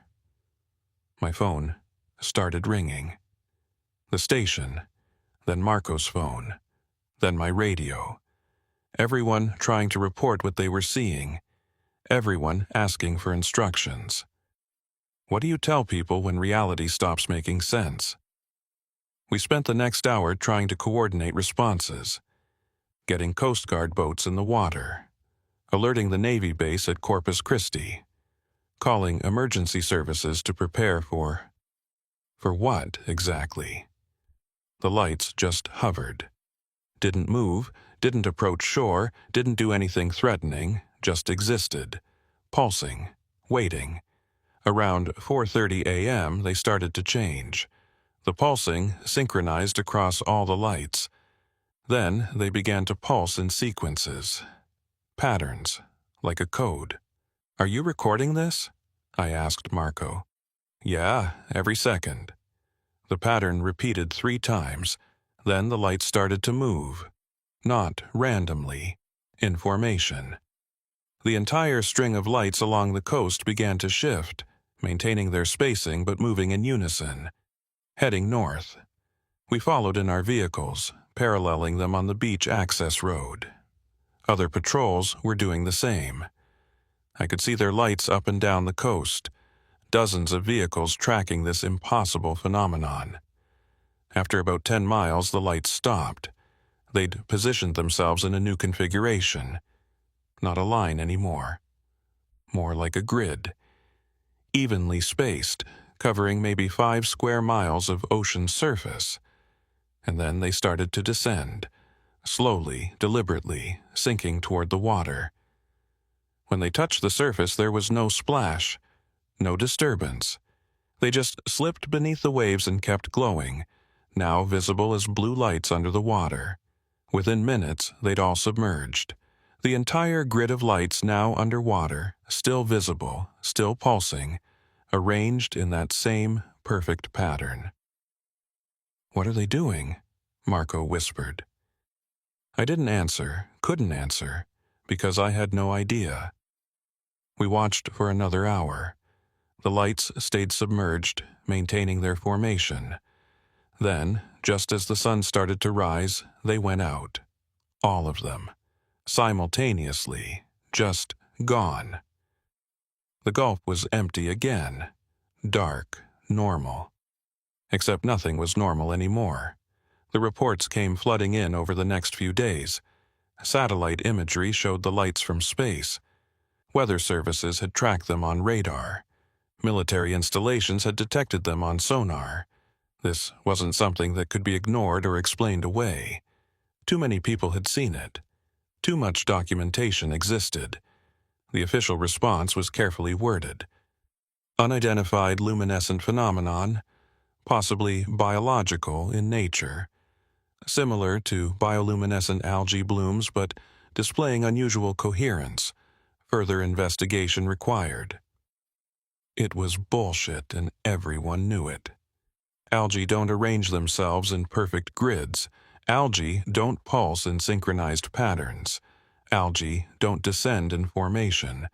But it was the official story, and they were sticking to it. I went back to work. Back to my regular patrols. But everything felt different now. I couldn't look at the ocean the same way. Couldn't trust that what I was seeing was all that was there, because I knew now. They were down there, beneath the surface, doing something. Something we couldn't see or understand.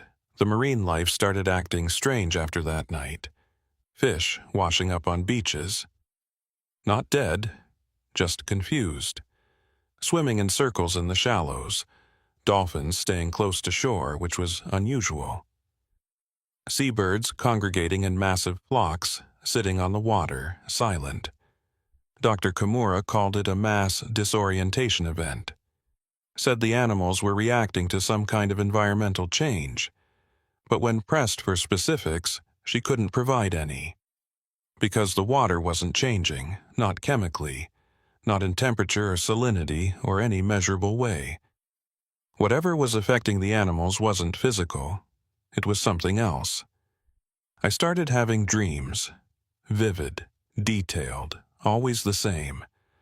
I'm standing on the beach at night, the water is glowing. Not with blue lights this time, but with its own internal luminescence, like the entire Gulf has become one vast, living organism. I walk into the water, it's warm, welcoming. The glow surrounds me, enters me, fills me with understanding. I can see everything, the entire coast, every ship, every platform, every living thing in the water. All connected. All part of a greater whole. And I can see them, the others. The ones behind the lights, not physically. But I can sense them, vast, ancient, patient. They're not invading, they're not threatening, they're waiting for us to understand, for us to be ready. Ready for what? That's where the dream always ends. I wake up gasping, my heart pounding, the images still vivid in my mind. I asked Marco if he was having similar dreams. He was. So were others who'd had close contact with the lights. It's like they're communicating with us, he said. But not through words or images, through dreams, through our subconscious. Why? Maybe because that's the only way we can process what they're trying to tell us. The second mass appearance happened 2 weeks later. Same time, same pattern. Hundreds of lights appearing along the coast, forming a grid, descending beneath the water. But this time they stayed down longer. 6 hours instead of 1. And when they were submerged, people reported feeling things. A presence in their minds. Gentle. Curious. Examining. Not invasive like the first contact. More like being seen. Really seen. Every thought, every memory, every fear and hope and dream laid bare. It was terrifying, but also strangely comforting, like being understood completely for the first time. When the lights finally went out, everyone who'd felt the presence reported the same thing. A sense of calm, of connection, of purpose. We didn't understand what was happening to us, but we knew it was important, that we were part of something larger than ourselves. The meetings grew, more people showing up, more stories shared, more connections made. We weren't just witnesses anymore, we were participants. Selected, chosen, prepared. For what, we still didn't know, but the answer came sooner than we expected. It was a Monday, October 15th. I remember the date because it was my birthday. I'd taken the day off, planning to do nothing more strenuous than sleep late and maybe grill some fish. Instead, I got woken up at 6 a.m. by my phone. Not a call, an alert. Emergency broadcast system. All coastal residents advised to move inland. Phenomenon approaching from Gulf. Nature unknown. Do not approach water. Await further instructions. I turned on the TV. Every channel was showing the same thing. The Gulf was glowing. Not with individual lights this time. The entire ocean, from horizon to horizon, glowing with that same blue luminescence. And it was rising. Not like a wave. More like the ocean itself was lifting. The surface bulging upward in a massive dome that stretched for miles. I grabbed my keys and headed for the beach. Every instinct told me to run inland, to get away, but I needed to see, needed to understand. The roads were packed, but most people were heading away from the coast. I was one of the few going toward it. When I reached the beach, the sight took my breath away. The dome of water was massive, maybe a mile high at its peak, perfectly smooth, glowing from within, and completely silent. No crashing waves, no wind, no sound at all. Just this impossible mountain of water sitting in the Gulf like it belonged there. I saw Marco's truck pull up next to mine. He got out, stared at the dome, and said exactly what I was thinking. "What the hell is that?" We walked down to the water line.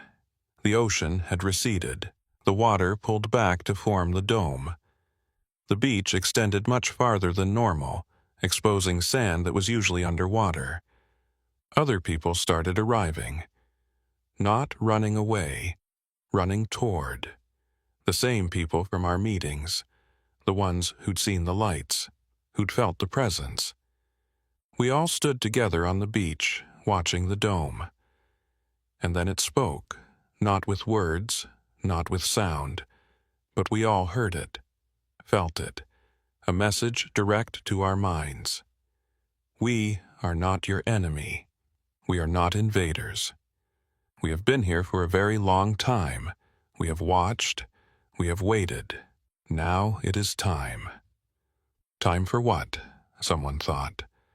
The question wasn't spoken, but we all felt it. Time for understanding. Time for change. Time for humanity to take its place among the others. What others? The answer came as images. Vast networks of intelligence spread across the galaxy. Thousands of species, millions of worlds, all connected, all aware, all part of a greater community. And Earth was being invited to join. But there was a condition. Humanity had to choose, had to decide collectively. Join the community or remain isolated, embrace the change or reject it. How do we decide? I thought. You already are, every contact, every sighting, every moment of understanding. You are preparing, teaching, spreading awareness. When enough of you are ready, the choice will be made. How many is enough? The answer was a feeling more than a number. Not everyone, not even most, but enough. Enough to tip the balance, enough to guide humanity forward. The dome began to lower, slowly, the water sinking back to its normal level, the glow fading. Within an hour, the Gulf looked normal again, like nothing had happened, but everything had changed. The people on the beach with me, we all knew. This wasn't over. It was just beginning. We had been chosen as messengers, as guides, as bridges between humanity and whatever was out there waiting.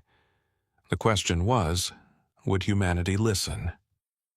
The days following the dome incident were chaos. The emergency broadcast had gone out to millions of people. Satellite images of the glowing dome were all over the internet. You couldn't hide something that big, couldn't explain it away. The government tried. Called it a natural phenomenon, underwater volcanic activity creating bioluminescent reactions, mass hallucination triggered by atmospheric conditions. A classified military exercise gone public. Nobody was buying it. Too many people had seen it. Too many cameras had recorded it. Too many witnesses describing the exact same thing. And the message, the mental communication, that was harder to dismiss. Thousands of people along the coast reported feeling it, hearing it. The same words in different languages, different accents, but the same meaning, the same offer. Join or remain isolated. Change or stay the same. Evolve or stagnate. The response was predictably divided. Some people embraced it, saw it as proof that we weren't alone, that there was something greater out there. They started forming groups, communities, preparing for what they called the integration.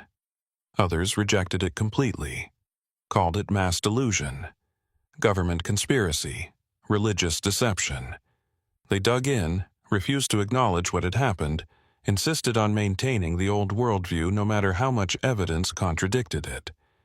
And most people fell somewhere in between, confused, scared, uncertain, waiting for someone to tell them what to think, what to believe, what to do.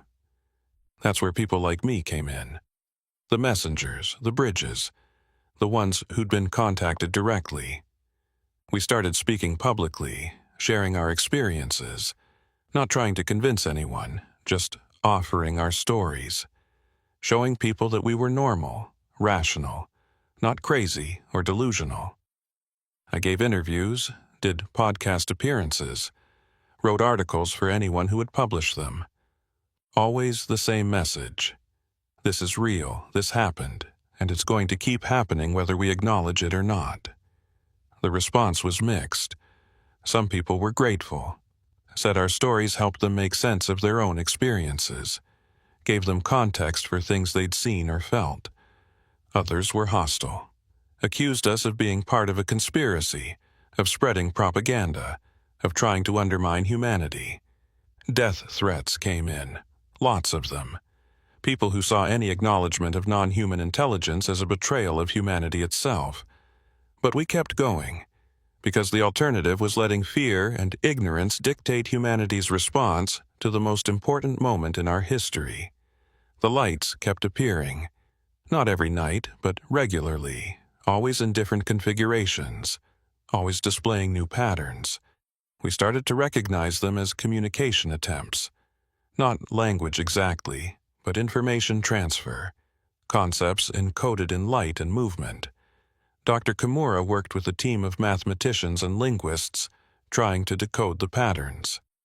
They made progress, slow progress, but every breakthrough revealed new layers of complexity. It's not just data, she told us at one of our meetings. It's compressed understanding.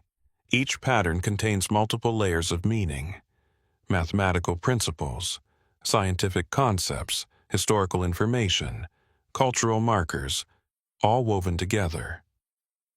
What are they trying to tell us? Everything. They're trying to give us their entire knowledge base, but we can only process it so fast. Our minds aren't equipped to handle this kind of information density. So we're being upgraded? She smiled. In a way.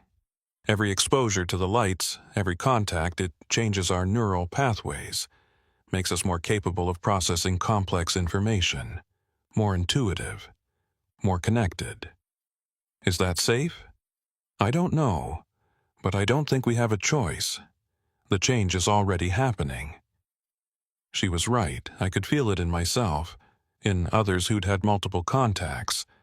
We were thinking differently, seeing connections we'd never noticed before, understanding concepts that should have been beyond us.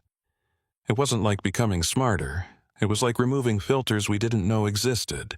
The world looked different, richer, more complex, more interconnected, and we weren't the only ones changing. People who'd never had direct contact with the lights were reporting similar experiences. Dreams, insights, sudden understanding of things they couldn't explain knowing. The change was spreading. Not through direct contact with the lights, but through contact with us, with the people who'd been touched first. We were becoming vectors, carriers of whatever transformation the lights were inducing. Some people called it enlightenment. Others called it infection. Maybe it was both. The third mass appearance happened on November the 3rd. This time, the pattern was different. The lights didn't form a grid or a line. They created shapes, geometric forms that floated above the water. Tetrahedrons, octahedrons, more complex polyhedra that hurt to look at directly. And within the shapes, we could see them. Not clearly, not in detail, but enough to get an impression. They weren't like the figures others had reported. No gray skin or large eyes. These were more abstract. Patterns of light and energy that coalesced into shapes that suggested form without being physical. They moved within their geometric constructs, and as they moved, the patterns shifted. Changed, evolved. It was beautiful, terrifying, overwhelming. And again, we felt the communication, stronger this time, clearer. We are showing you what you can become, not what you must become, what you can choose to become. The shapes began to merge, combining into larger, more complex forms, demonstrating what could happen if humanity chose integration, chose to join the larger community. We would maintain our individuality, our humanity, but we would also become part of something greater, connected to other minds, other species, other ways of being. The alternative was also shown, not as a threat, just as information. Isolation, limitation, slow development while the rest of the galaxy moved forward. Not punishment, just consequence. The choice was ours. It had always been ours. When the display ended, the shapes dissolved and the lights descended back into the water. But this time, they left something behind. Artifacts, physical objects, scattered along the beach like gifts from the ocean. Small, crystalline structures, each one unique, each one glowing faintly with that same blue light. I picked one up. It was warm, smooth, and the moment I touched it, I understood. This was a key, a tool, a way to access the information the lights had been trying to share. All along the coast, people were picking up these crystals, thousands of them, maybe tens of thousands, each one attuned to the person who found it. I held mine and felt it connect to my mind, not invasive, more like opening a door I didn't know was there. Information flowed in, not overwhelming, not forced, just available, waiting for me to access it. I could see now, really see, the network, the connections, the vast community of intelligence spread across space and time, and I could see Earth's place in it. Small, young, but important, necessary. Every species brought something unique to the community, something valuable. For humans, it was our adaptability, our creativity, our capacity for both destruction and extraordinary compassion. We were messy, contradictory, complicated, and that's exactly why we were needed. The community wasn't looking for perfection. It was looking for diversity, for new perspectives, for species that could see problems from angles others couldn't. We qualified. We'd always qualified. We just needed to choose to participate. Over the following weeks, more people found crystals.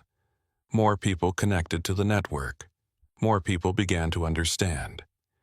Not everyone. There were still plenty of people who rejected it all, who refused to engage, who saw the whole thing as a threat or a deception, but enough people were connecting. Enough to form a critical mass. The change was becoming inevitable. I could feel it when I walked down the street, in the way people looked at each other, in the conversations I overheard, in the subtle shift in how society was organizing itself. We were becoming more cooperative, more empathetic, more focused on collective solutions rather than individual gains. It wasn't forced, it was emergent, a natural result of understanding how connected everything really was. The government eventually stopped trying to deny it. Too many officials had their own experiences. Too many military personnel had seen things they couldn't explain. New agencies were formed, new protocols established. Humanity was preparing for official contact, not invasion, not domination. Partnership. The lights appeared one more time, December 21st, winter solstice. This time, they didn't hover above the water. They emerged from it, craft, ships, vehicles, whatever you wanted to call them, hundreds of them, rising from the Gulf, not threatening, not aggressive, just there, visible, real. They maintained position about 100 feet above the water, spread along the entire coast, impossible to miss, impossible to deny. And we felt the final message. We are here. We have always been here. We will always be here. The question is whether you will join us or observe us from outside. The choice remains yours. We give you time to decide. But understand that time is limited. Not because of us, but because your world is changing. The challenges ahead require cooperation, require connection, require the resources and knowledge we can provide. Choose isolation and face these challenges alone. Choose integration and face them as part of a community. The decision must be made soon. The craft stayed visible for 3 days. Then they submerged again, back into the depths of the Gulf. But everyone knew they were still there, waiting, patient. The global summit was convened, representatives from every nation, scientists, philosophers, religious leaders, regular people who'd had contact experiences. The discussion went on for weeks. Arguments, debates, fears aired and addressed. In the end, the vote was surprisingly clear. Humanity chose integration, not unanimously, not even overwhelmingly, but by enough of a margin that it represented a genuine consensus. We were ready to join the community, ready to accept help, ready to contribute what we could offer. The lights appeared again on January 15th. This time, they didn't just hover or create displays. They opened. Passages, doorways, ways to cross between our world and theirs. The first ambassadors went through, scientists, diplomats, and people like me, regular people who'd been contacted, who'd been prepared. I stood at the edge of one of those doorways, looking into the blue light, feeling both terrified and exhilarated. Marco stood beside me. "You ready?" "No, but I'm going anyway." "Same." We stepped through together. The sensation was indescribable, like being everywhere and nowhere at once, like existing in multiple states simultaneously. And then we were there. Wherever there was. A vast space filled with light and presence. Other beings. Other minds, some physical, some not. All connected. All aware. Welcome, we felt. Welcome to the community. Welcome home. I turned to Marco. He was crying. So was I. Not from fear, from relief, from joy, from the overwhelming sense that we'd finally found where we belonged.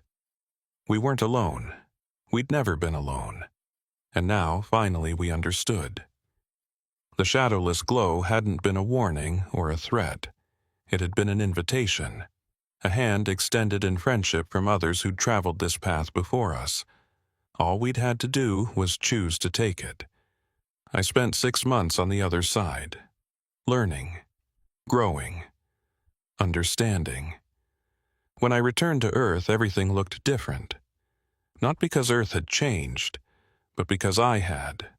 I could see the connections now, the invisible threads linking every living thing, the patterns underlying reality that most people never noticed.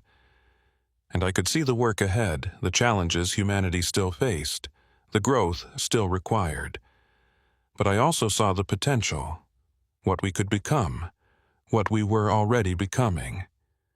The lights still appear sometimes, not as often now. More like check-ins than invitations, reminding us they're still there, still watching, still ready to help when we need it. I went back to my job with the Coast Guard, back to patrolling the same beaches, the same waters, but I'm not the same person who saw that first shadowless glow 3 months ago. I'm something more now, something better. A bridge between worlds, a messenger between species, a small part of something infinitely larger than myself. And that's enough, more than enough. When people ask me what happened, and they do ask constantly, I tell them the truth. We were contacted. We were invited. We chose to accept. And everything changed. Not overnight, not dramatically, but fundamentally. We're still human, still flawed, still learning, but we're not alone anymore. And that makes all the difference. The ocean still holds mysteries. The Gulf still keeps secrets. But now I know what's down there, who's down there, and I'm not afraid. I'm grateful. Because that shadowless glow didn't just show me something impossible. It showed me what was possible. For humanity. For Earth. For all of us. And that possibility is just beginning. I've been driving 18-wheelers for 17 years. Started when I was 22, fresh out of community college with no real plan and a need to make money fast. Trucking seemed like the answer. Good pay, see the country, be your own boss on the road. I've hauled everything you can imagine. Furniture, electronics, livestock, hazardous materials. I've driven through blizzards in Montana, dust storms in Arizona, floods in Louisiana. I've had tires blow out at 70 miles per hour. I've had brakes fail coming down mountain passes. I've had close calls that should have killed me, but didn't. None of that scared me the way that tunnel did. My name is Selena Darrell. I'm 39 years old. I drive for a mid-sized logistics company based out of Houston, mostly running routes along the Gulf Coast. It's steady work, predictable. Or it was until October. The tunnel isn't famous. Most people who drive through it don't even notice it. It's just a quarter-mile stretch of road that passes under a raised section of highway near Victoria, Texas. 2 lanes, concrete walls, fluorescent lights that flicker more often than they work. I'd driven through it maybe 100 times, never thought twice about it, until the night my engine died. It was October 23rd, a Thursday. I was hauling a load of industrial equipment from Corpus Christi to Houston, taking Highway 59 like I always did. The route passed right through Victoria, right through that tunnel. I'd left Corpus around 8 p.m., planning to make Houston by midnight. The weather was clear. Traffic was light. Everything was normal. I had a rider with me that night, Jordan Halter. He was a mechanic from the depot in Corpus, hitching a ride back to Houston after finishing a job. Mid-30s, quiet guy, knew his way around engines. We'd made small talk for the first hour, then settled into comfortable silence. Around 10:15, we were approaching Victoria. I could see the tunnel up ahead, the entrance lit by those weak fluorescent tubes that always made everything look sickly and pale. "I hate this tunnel," Jordan said suddenly. "Yeah, why?" "I don't know. Just gives me a weird feeling. Like something's off about it." I laughed. "It's just a tunnel." "Maybe. But I always hold my breath when I drive through it." "That's a thing people do with regular tunnels. You know, the superstition." "This isn't superstition. It's just something feels wrong about it." I was about to respond when the engine died. Not sputtered, not coughed. Just stopped, completely, instantly. 1 second I was cruising at 65 miles per hour. The next second I had no power. The cabin went silent except for the sound of wind and tires on asphalt. "What the hell?" Jordan said. I tried to restart it, turned the key. Nothing, not even the clicking sound you get when the battery's dead. Just silence. The truck was still rolling, losing speed gradually. I steered it toward the shoulder using what momentum I had left. We came to a stop about 50 feet before the tunnel entrance. "Check the electrical," I said to Jordan. He was already moving, pulling out a flashlight, checking the dashboard. Lights are on. Batteries showing charge. Electrical system looks fine. Then why won't it start? I don't know. I tried the key again. Nothing. The engine was completely dead. "Pop the hood," Jordan said. "Let me take a look." We both climbed out. The night was warm, humid, with that thick Gulf Coast air that makes your clothes stick to your skin. I could smell the ocean even though we were miles inland. Could hear crickets in the brush along the roadside. Jordan went around to the front of the truck and I popped the hood release. He propped it open and shined his flashlight into the engine compartment. I walked around to join him, pulling out my own flashlight. The engine looked normal. No smoke, no obvious damage, no loose wires or disconnected hoses. "Try the lights," Jordan said. I went back to the cab and flipped on the headlights. Nothing happened. The switch moved, the electrical system showed power, but the headlights didn't come on. "That's impossible," I called out to Jordan. "The electrical system is working, but the lights aren't. Come look at this." I went back to the engine. Jordan was pointing his flashlight at the headlight assembly. "See that?" I looked. The headlights were intact. Not broken. Not burned out. But they weren't producing any light even though I could see they were getting power.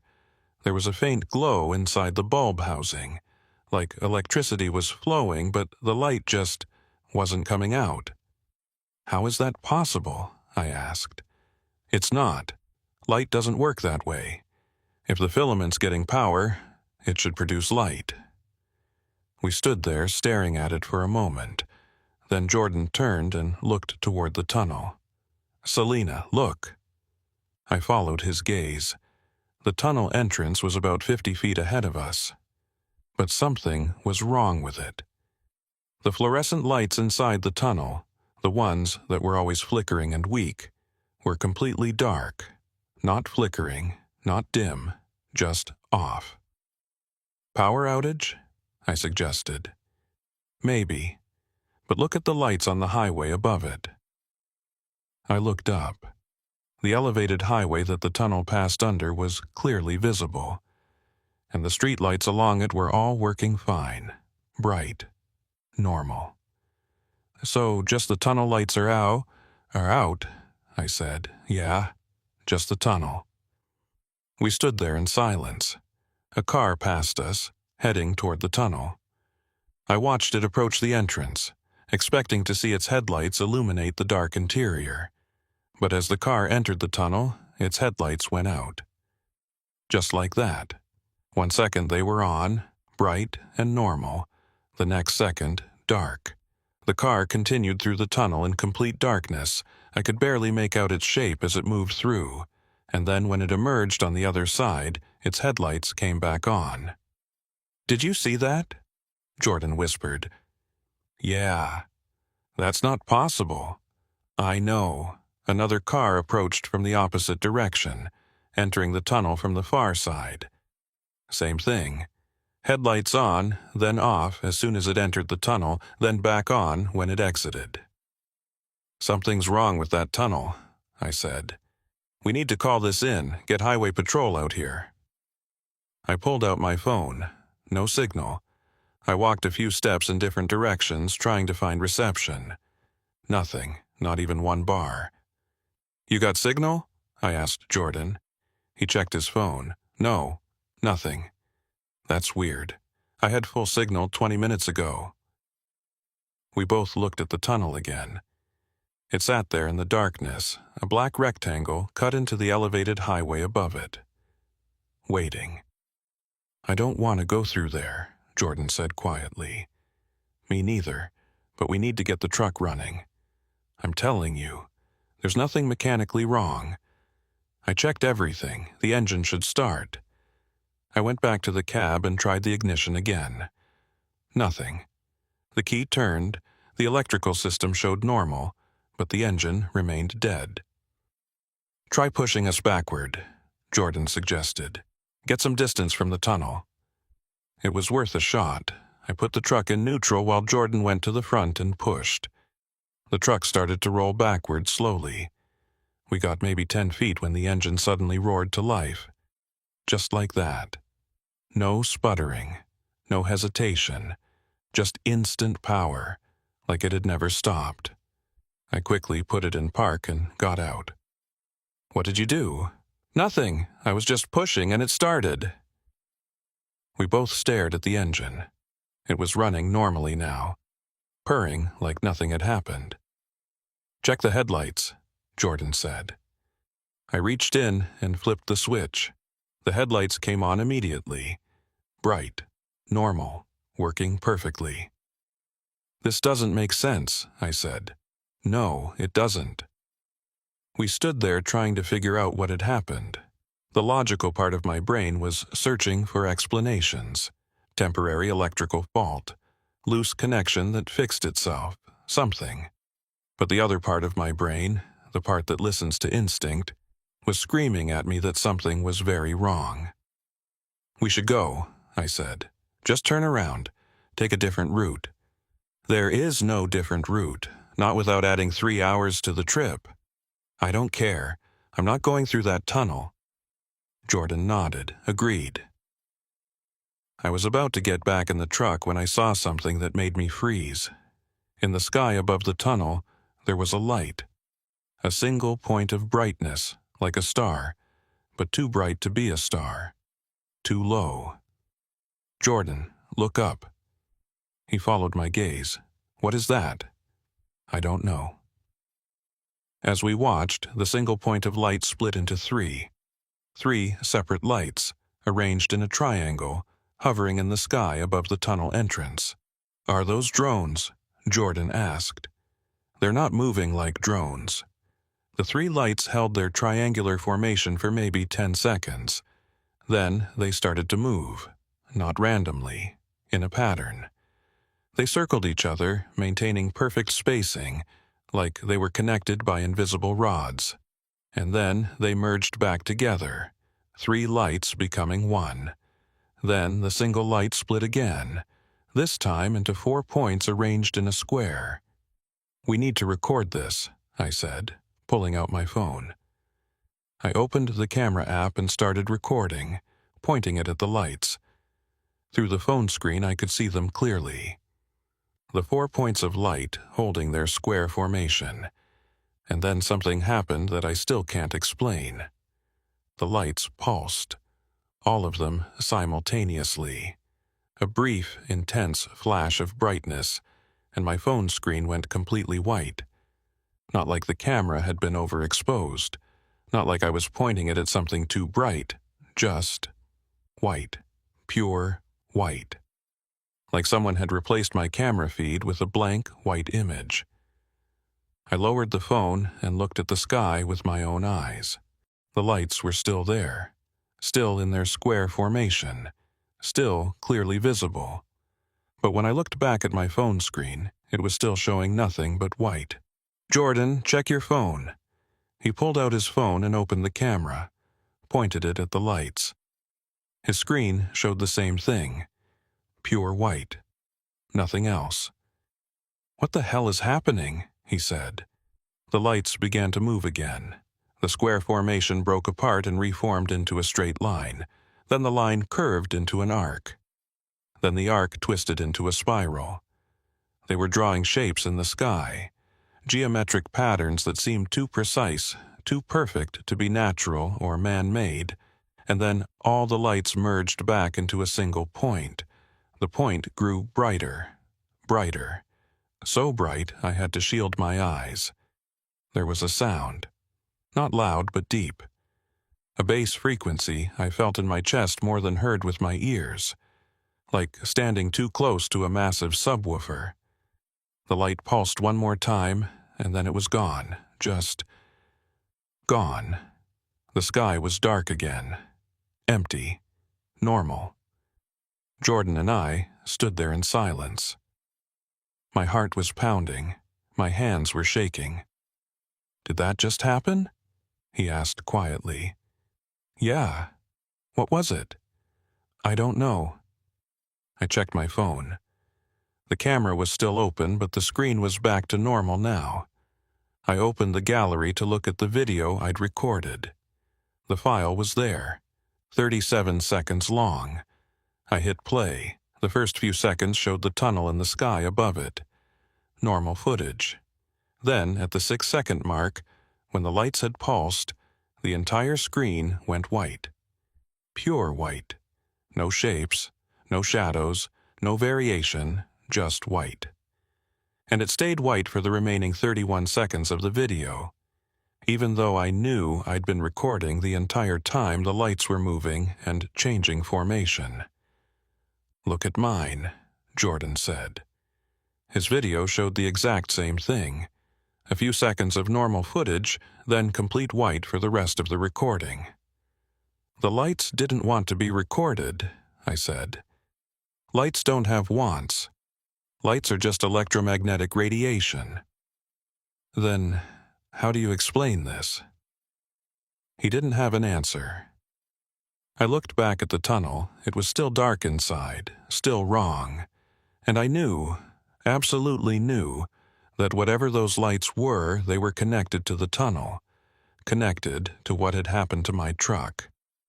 "We need to leave," I said. "Now." "But the tunnel? We'll go around. Find a detour. I don't care how long it takes. I'm not driving through there." Jordan nodded. He looked relieved. We both got back in the truck. I put it in gear and started to turn around, planning to head back south and find an alternate route. But as I started the turn, the tunnel lights came back on. All of them. Simultaneously. Bright fluorescent white, illuminating the entire tunnel interior. And standing at the entrance, silhouetted against the light, was a figure. Tall. Too tall. 8 feet at least. Thin. With proportions that weren't quite right. Arms too long. Legs that seemed to bend at wrong angles. It was just standing there, watching us. "Drive," Jordan said. His voice was tight, scared. "I'm trying." I finished the turn and started accelerating south, away from the tunnel. The figure didn't move. Just stood there in the tunnel entrance, watching us go. I kept my eyes on the rearview mirror. The figure remained visible for maybe 10 seconds. Then the tunnel lights went out again, and it was gone. We drove in silence for 5 miles before either of us spoke. "What was that?" Jordan asked. "I don't know. That wasn't human." "No, it wasn't. We need to report this." "Report what?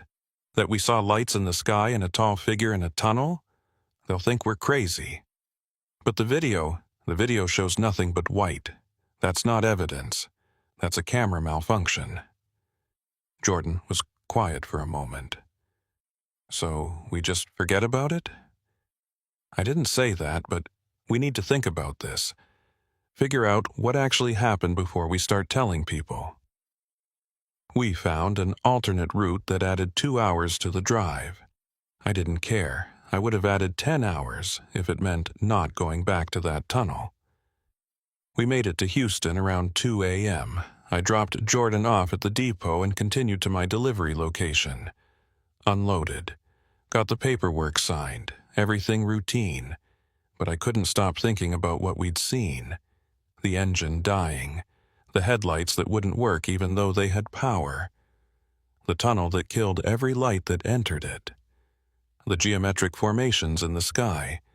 The blank white camera footage. The figure. It all added up to something impossible.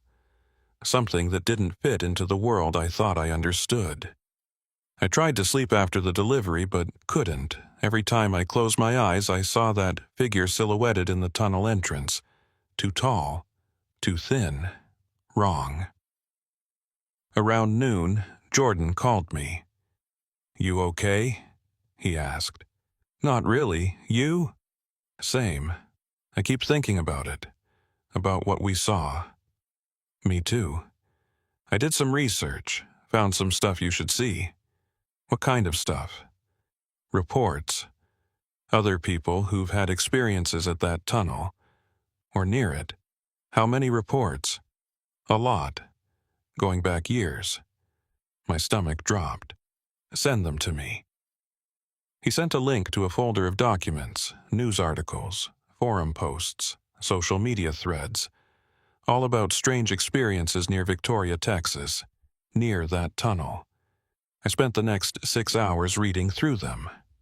A truck driver in 2019 reported his engine dying at the tunnel entrance, said he saw lights in the sky that his camera couldn't record properly. A family in 2017 said their car stalled going through the tunnel. When they got out to check, they saw figures standing at the far end. Too tall to be human. A highway patrol officer in 2015 responded to multiple reports of vehicles stalling near the tunnel. Found several cars stopped on the shoulder, their drivers confused and disoriented, all of them missing 15 to 20 minutes from their memories. The reports went back to 2012, maybe earlier, all describing similar experiences. Engine failures, lights in the sky, figures, missing time, camera malfunctions, and nobody was taking it seriously. Every report was dismissed. Equipment failure, mass hysteria, misidentification of natural phenomena. But there were too many reports, too consistent, too detailed. Something was happening at that tunnel, had been happening for years. I called Jordan back. "You see the pattern?" he asked. "Yeah. This isn't a one-time thing. This is ongoing. So what do we do?" "I don't know. But we can't just ignore it. We could go back, try to document it properly." "Are you insane? I'm never going near that tunnel again." "Selena, if this is real, if something is actually happening there, don't we have an obligation to figure out what?" "No, we have an obligation to stay alive. Nobody's died, not that I've seen in any of the reports. Not yet, but that doesn't mean it's safe." Jordan was quiet for a moment. "I'm going back, tomorrow night, same time. I'm going to set up cameras, recording equipment, try to document what happens." "Don't." "I have to. I need to know what this is. You need to stay safe, that's what you need. Come with me. We'll do it together. We'll be careful." "No. Think about it. If we can prove this is happening, if we can get actual evidence, I saw what happened to our cameras last time. Whatever this is, it doesn't want to be documented. So we find a way around that. Different cameras, different technology. There has to be a way." I wanted to say no, wanted to tell him to forget about it, to stay away. But I couldn't stop thinking about all those reports, all those people who'd experienced something similar and been dismissed, ignored, told they were mistaken or crazy. "Let me think about it," I said. "Fair enough, but I'm going either way, tomorrow night, 10 p.m. He hung up. I sat there with my phone in my hand, trying to decide what to do. The smart thing was to stay away, to forget about it, to go back to my normal runs and pretend none of this had happened. But I've never been good at ignoring things that don't make sense. I told myself I wasn't going. Told myself Jordan was crazy for even considering going back to that tunnel. But the next night at 9:30 p.m., I found myself driving toward Victoria. I'd brought equipment, a good camera, a backup camera, a voice recorder, even an old film camera I'd bought at a pawn shop. If whatever was happening could affect digital recording, maybe it couldn't affect film. Jordan was already there when I arrived, parked on the shoulder about 100 yards before the tunnel entrance. His van was loaded with equipment I recognized from the depot. Cameras, sensors, recording devices. "You came," he said when I walked up. "Against my better judgment. Thank you. Don't thank me yet. We might be about to do the stupidest thing of our lives." He smiled grimly. Wouldn't be the first time. We set up the equipment. Cameras pointed at the tunnel from multiple angles, sensors to detect electromagnetic fields, temperature changes, anything unusual, recording devices running continuously. When the lights appear, we document everything, Jordan said. Every detail, every change. We don't stop recording no matter what happens. And if the figure appears, we stay in the vehicles, observe from a distance, we don't approach. Agreed. We settled in to wait. It was 10:15. According to my notes from the other reports, most of the incidents occurred between 10 p.m. and midnight. The night was quiet, warm. A few cars passed, driving through the tunnel without incident. The tunnel lights flickered but stayed on, nothing unusual. At 10:40, Jordan's electromagnetic sensor started beeping. "We've got a reading," he said, checking the device. "Magnetic field fluctuation. Strong." I looked toward the tunnel. The lights inside were starting to flicker more rapidly. "It's starting." The tunnel lights went out, complete darkness inside. Then, one by one, every car that approached had its headlights die as it entered the tunnel, exactly like we'd seen before. "Cameras recording?" I asked. "All of them, multiple angles." The sky above the tunnel was empty, dark. No stars visible through the cloud cover, and then the light appeared. Same as before, a single bright point, like a star but too low, too bright. It hung in the sky directly above the tunnel entrance. "You see it?" Jordan whispered. "Yeah." The light split into 3, triangle formation, then into 4, square, then 5, pentagon, each time holding the shape for several seconds before reconfiguring. Jordan was operating all the cameras, making sure everything was being recorded. I was watching through binoculars, trying to see details. The lights were definitely solid, not spotlights or projections. They had depth, dimension, like they were physical objects emitting light rather than light itself. The formations became more complex, 6 lights in a hexagon, 7 in a heptagon, 8 in an octagon, each shape perfect, each transition smooth and deliberate. "This is intentional," I said. "They're showing us these shapes on purpose." "Who's they?" "Whatever's controlling the lights." The 8 lights merged into one. The single point grew brighter, pulsing gently. Then it began to descend. Slowly, at first, then faster, coming down toward the tunnel entrance. "It's landing," Jordan said. "Or something's coming out." The light descended to about 20 feet above the tunnel entrance and stopped. Hovered, pulsed, and then it expanded. Not gradually, instantly. One moment it was a single point. The next moment it was a sphere maybe 30 feet in diameter hovering above the tunnel, glowing with soft white light. I could see movement inside the sphere, shapes, shadows, things that might have been figures or might have been something else entirely. "Are the cameras getting this?" I asked. Jordan checked the monitors.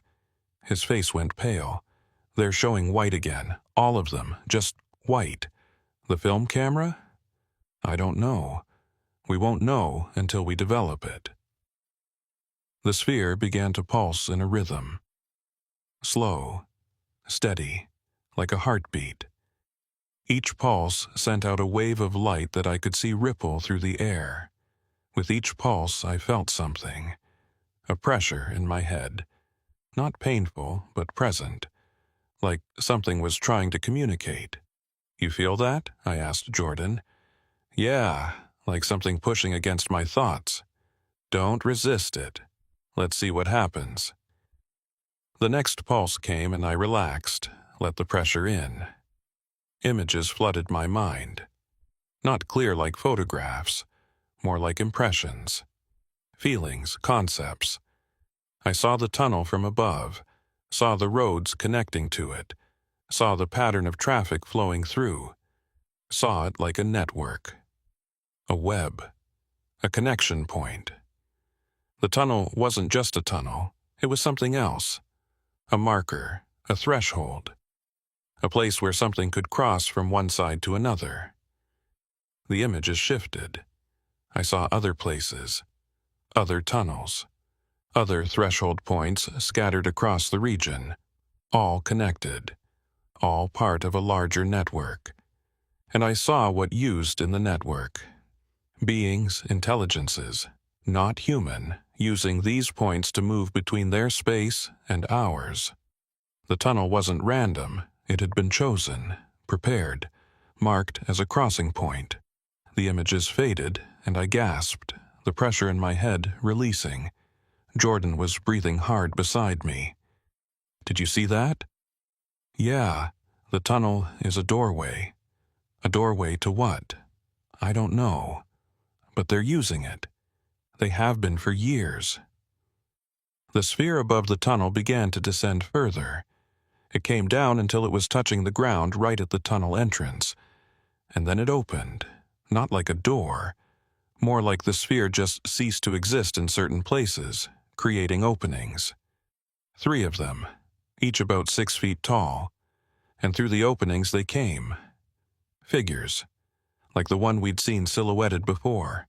Tall, thin, wrong proportions, but now I could see them clearly. They weren't wearing suits. The reflective surface was their skin, or what passed for skin. It moved like liquid, constantly shifting, never quite settling into one configuration. They had heads, oval shapes where heads should be, but no clear features, no eyes, mouths, noses that I could discern, just smooth, reflective surfaces that somehow conveyed awareness. 3 of them emerged from the sphere. They stood at the tunnel entrance, perfectly still. "Jordan, tell me the cameras are getting this." He checked, shook his head. Still white, all of them. Damn it. One of the figures turned toward us. Even without eyes, I could feel it looking at us, seeing us. It raised one arm, too long, too many joints, and pointed. "Selena," Jordan said quietly. "We should go. Not yet. They see us. They're pointing at us. We should go." The figure lowered its arm. All 3 of them turned away from us, facing into the tunnel. And then they walked forward, disappearing into the darkness. The sphere collapsed, just imploded into itself, shrinking down to a single point of light. The point hung there for a moment, then shot straight up into the sky and vanished. The tunnel lights came back on, fluorescent, flickering, normal. Jordan and I sat in silence for a long moment. "What did we just see?" he finally asked. "I don't know, but whatever they are, they're real, physical, solid. And they can move between our world and theirs through that tunnel." "Yeah." Jordan started packing up the equipment. "We need to check the recordings, see if anything got captured." We drove back to Houston, went straight to Jordan's workshop at the depot. He transferred all the digital recordings to his computer, and we watched them. Every single one showed the same thing. Normal footage for the first few minutes. Then complete white the moment the light appeared in the sky. Just pure white until the end of the recording. "The film camera," I said. "Did it record anything?"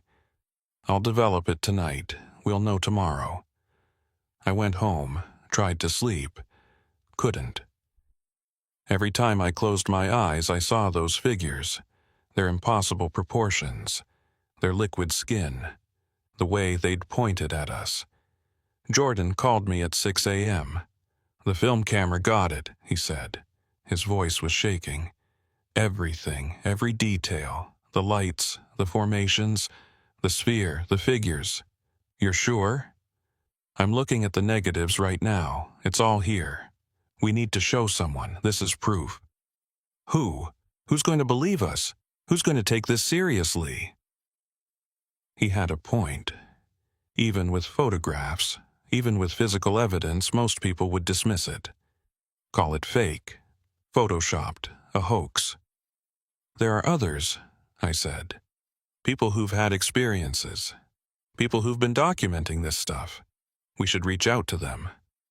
You think they'll help? I think they're the only ones who might. I started making calls, reaching out to people whose names appeared in the reports, other drivers, other witnesses, people who'd seen things and been dismissed. Most didn't answer. A few told me to leave them alone, but some listened. Some agreed to meet. We organized a gathering, unofficial. Just a dozen people sitting in a conference room at a truck stop outside Houston. All of us with stories. All of us with evidence that had been ignored. I showed the film photographs, the lights, the sphere, the figures. The room went silent. I knew it, someone said finally. An older driver named Marcus. I knew I wasn't crazy. Others nodded, shared their own experiences, their own evidence, most of it dismissed or explained away by authorities. Why the tunnel? Someone asked. What makes that location special? A woman spoke up. Linda, an engineer who'd worked on the tunnel's construction years ago. The tunnel was built on an old site. There was something there before. An indigenous marker of some kind. The archaeologists wanted to preserve it, but the Highway Commission overruled them. They built right over it. What kind of marker? Nobody knows. The records were lost, but the indigenous people in the area considered it sacred. A crossing place, they called it. A crossing between what? They didn't say. Or if they did, nobody listened. The pieces were starting to fit together. The tunnel was built on a site that had been used for centuries as a threshold, a crossing point. And whatever intelligence was using these points had continued to use them even after humans had built over them. So, what do? Jordan asked. We have evidence. We have witnesses. How do we get people to take this seriously? We document everything, I said. Every incident, every sighting, every piece of evidence. We build a case so strong it can't be ignored.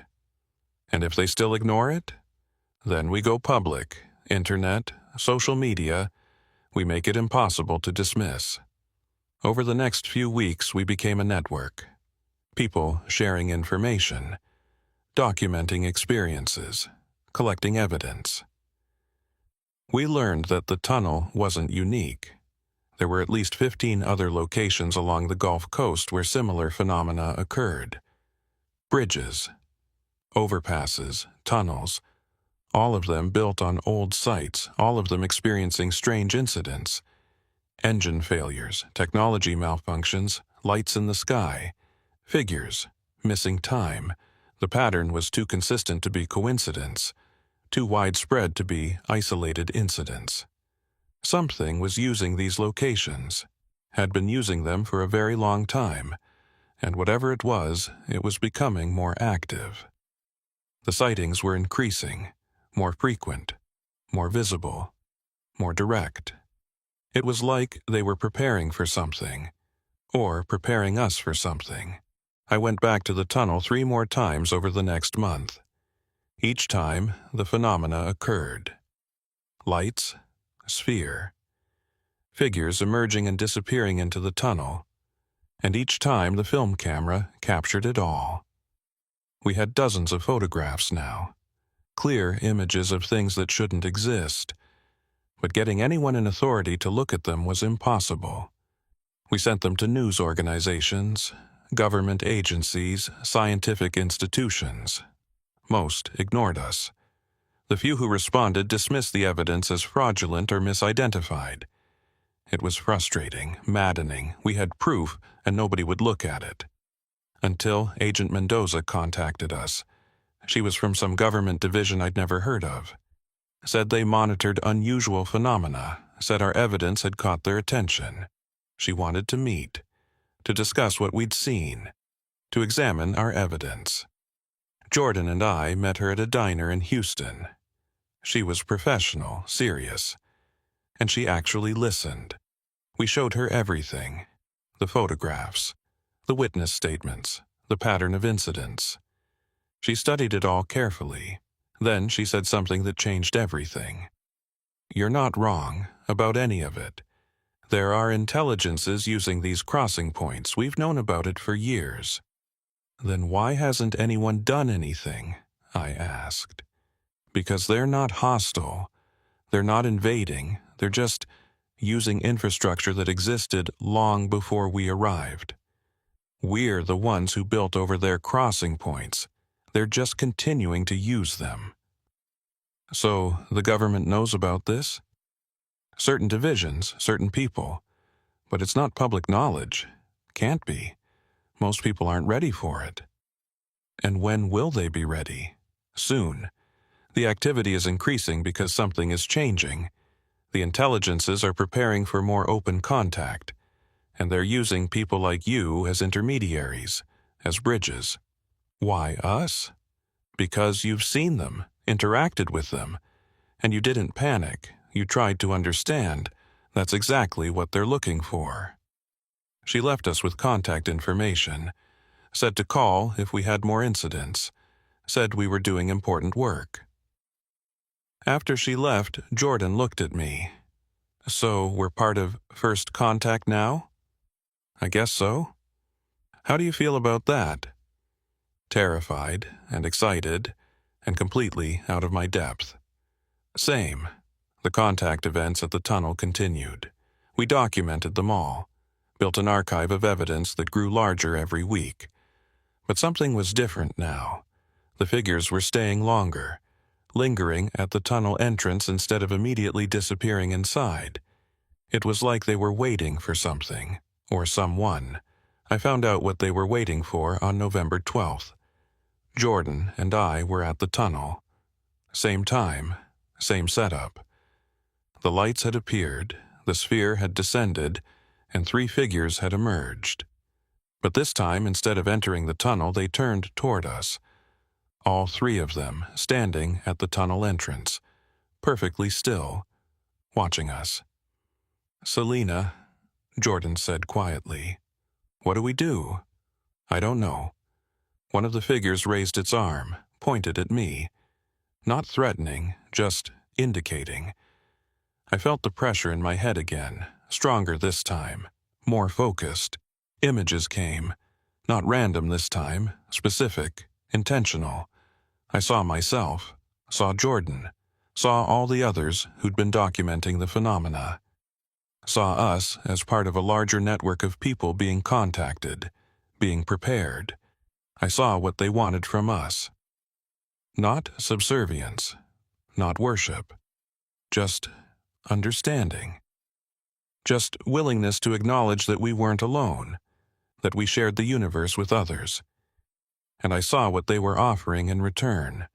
Knowledge, connection, a place in a larger community of intelligences. But it had to be chosen. We had to decide. Individually and collectively, the images faded. The figure lowered its arm, and then it started walking toward us. "It's coming this way," Jordan said. His voice was tight with fear. "Don't run, just stay calm." The figure approached slowly, deliberately. Its movements were fluid but wrong, like it existed in slightly different physics than we did. It stopped about 10 feet from us. Up close, it was even more bizarre. Taller than I'd thought, maybe 9 feet. Impossibly thin. The liquid surface of its skin reflected the moonlight in ways that hurt to look at. It raised one hand, 6 fingers, too many joints, and reached toward me. Every instinct screamed at me to run, but I forced myself to stay still. The hand touched my forehead, gently, almost carefully. The contact was immediate and overwhelming. I wasn't in my body anymore. Or I was, but I was also somewhere else, everywhere else. I could see the entire network, all the crossing points, all the beings using them, all the humans who'd been contacted and were now part of this growing web of understanding.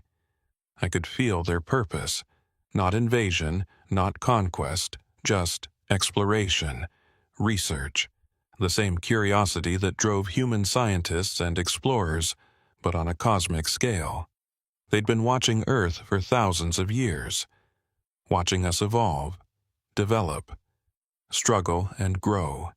They'd used the crossing points the whole time, moving between their space and ours, studying us, learning about us. And now they'd decided we were ready, not all of us, but enough of us. Enough to make contact worthwhile, enough to begin the process of integration into the larger community.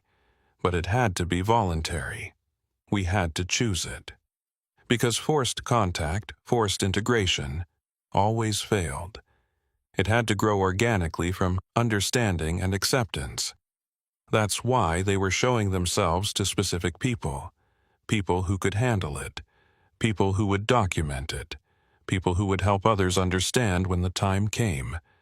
The contact withdrew, and I gasped, stumbling backward. Jordan caught me. The figure stepped back, turned, walked back to the tunnel entrance where the other two waited. All three of them stood there for a moment. Then they entered the tunnel and disappeared. The sphere collapsed, the lights vanished. Everything returned to normal. Except I wasn't normal anymore. None of us were. "What did it show you?" Jordan asked.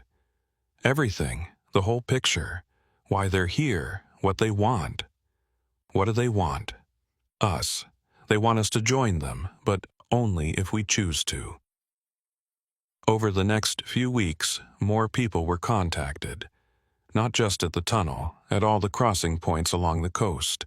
The network grew. Hundreds of people now, all of us with direct experience, all of us carrying the same knowledge. And we started sharing it, not forcing it on anyone, just making it available for people who were ready, who were willing to consider the possibility. The response was mixed. Some people embraced it immediately, others rejected it violently. Most were somewhere in between, curious but cautious. But the conversation had started. The truth was getting out. Slowly, carefully, organically. The government's position shifted. They couldn't deny it anymore. Too many people had seen too much. So they started acknowledging it, carefully, with lots of qualifications and caveats. Yes, there were unexplained phenomena. Yes, there might be non-human intelligences. Yes, we were investigating. It wasn't full disclosure, but it was a start. The tunnel became famous. People started coming from all over to see it, to wait for the phenomena, to try to witness contact. Most nights, nothing happened, but occasionally the lights appeared, the sphere descended, the figures emerged, and each time someone new was contacted, given the knowledge, invited to join the network.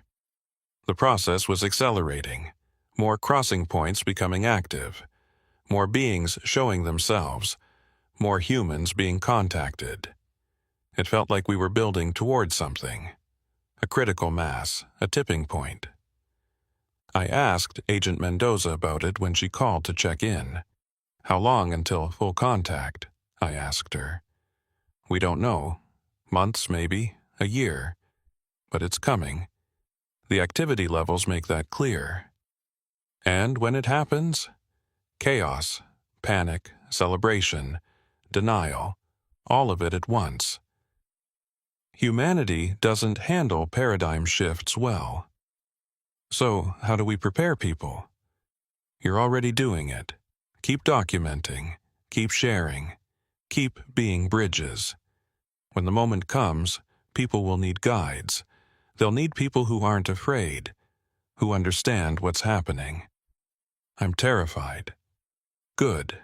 Fear keeps you careful, but don't let it stop you. This is the most important moment in human history, and you're part of it. I went back to driving my routes, back to normal work. But everything was different now. Every tunnel I drove through, I wondered if it was a crossing point.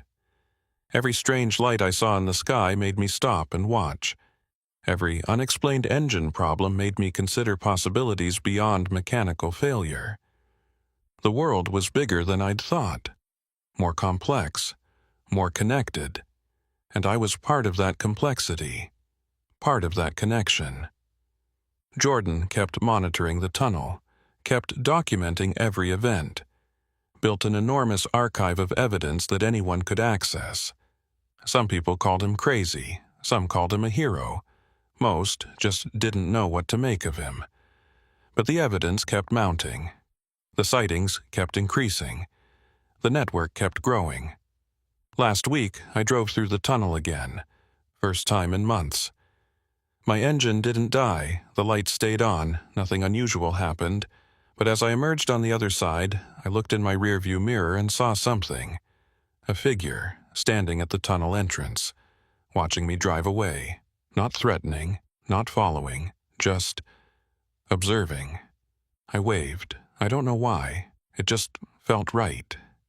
The figure raised one hand, waved back, and then it turned and walked into the tunnel, disappearing into the darkness. I continued driving, back to Houston, back to my regular route. But I knew I'd see them again. We all would, because the crossing points were opening. The network was expanding. The integration was beginning. And we were all part of it now, whether we knew it or not. The changes weren't just happening at the tunnel anymore. They were spreading.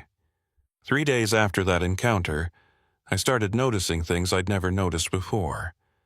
Not supernatural things, just details, patterns, connections that had always been there but I'd never had the capacity to see.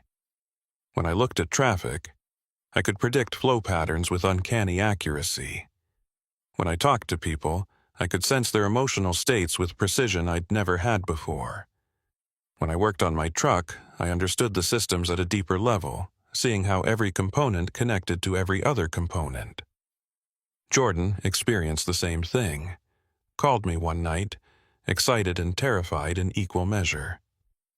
I can see electromagnetic fields now, he said. Not metaphorically, actually see them, like colors overlaying reality. How is that possible?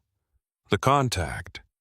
It changed something in our brains, opened pathways that were dormant, or created new ones, I don't know which. We weren't the only ones. Everyone who'd had direct contact reported similar enhancements. Better pattern recognition, enhanced intuition, improved spatial reasoning. The ability to process complex information faster and more accurately. It wasn't magic, it was neurology. The beings had somehow catalyzed changes in our neural structures, made us more capable, more perceptive, more connected to the world around us. But it came with a price. The old ways of thinking didn't work anymore. I couldn't ignore complexities the way I used to. Couldn't simplify things that were inherently complicated. Couldn't pretend I didn't see connections that were obvious once you knew how to look. It was exhausting, overwhelming, like being given a superpower you never asked for and didn't know how to control. I talked to Dr. Kimura about it. She'd been studying the neurological effects of contact, scanning people's brains before and after encounters. Your neural density has increased, she told me, showing me brain scans. New connections forming, existing pathways strengthening. It's like your brain is rewiring itself for higher-level processing. Is it permanent? We don't know. But so far, yes, everyone we've scanned shows the same pattern.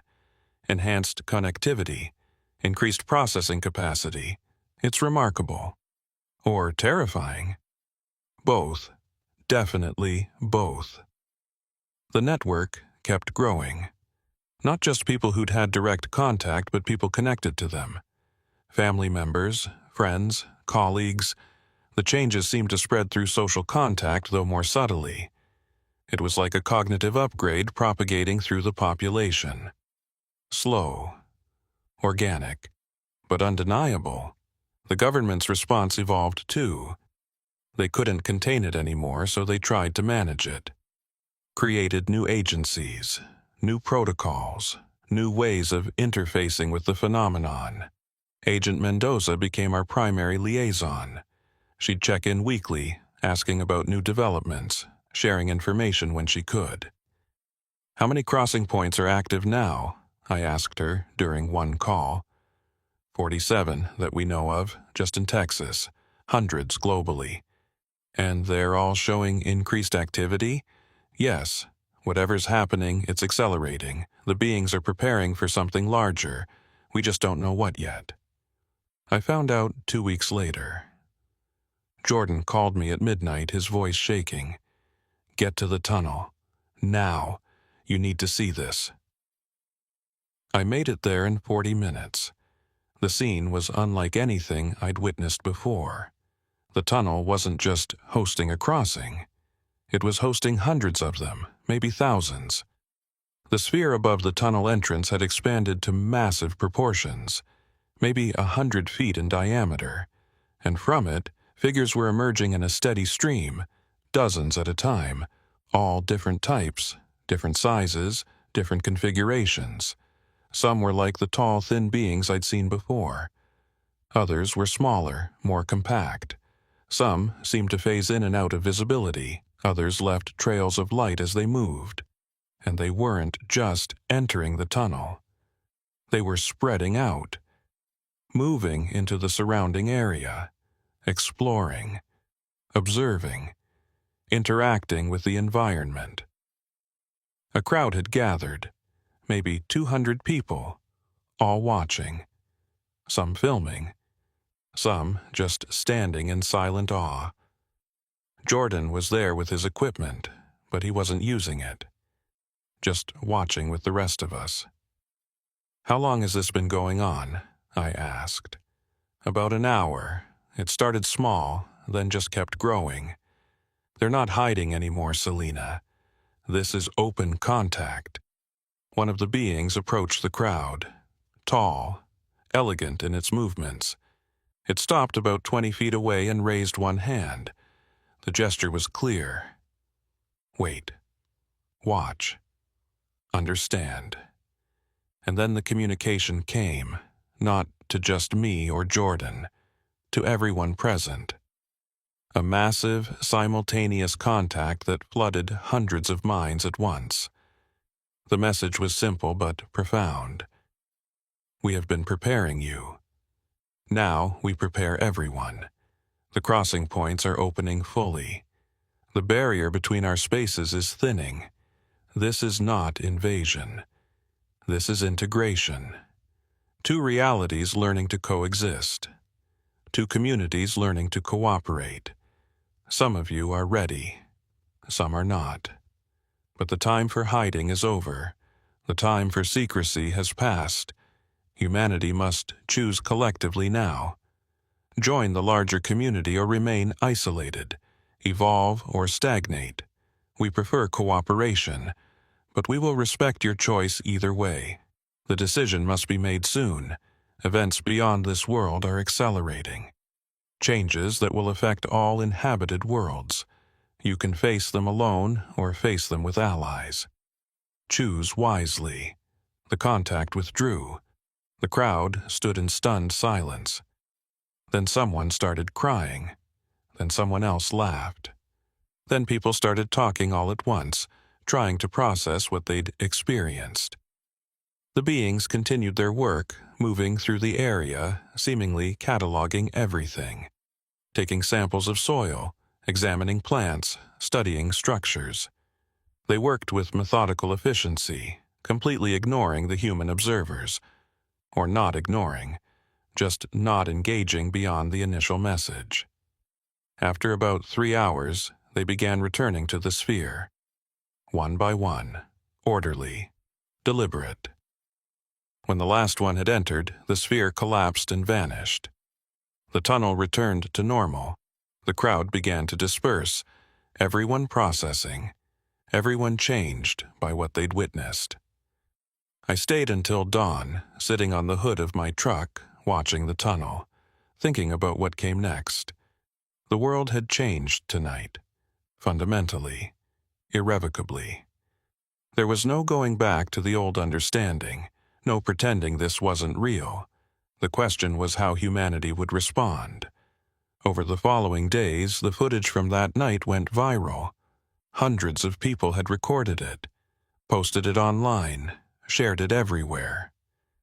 The government couldn't suppress it, couldn't explain it away. Too many witnesses, too much documentation. They had to acknowledge it, had to admit that yes, we'd made contact with non-human intelligence. Yes, it was real.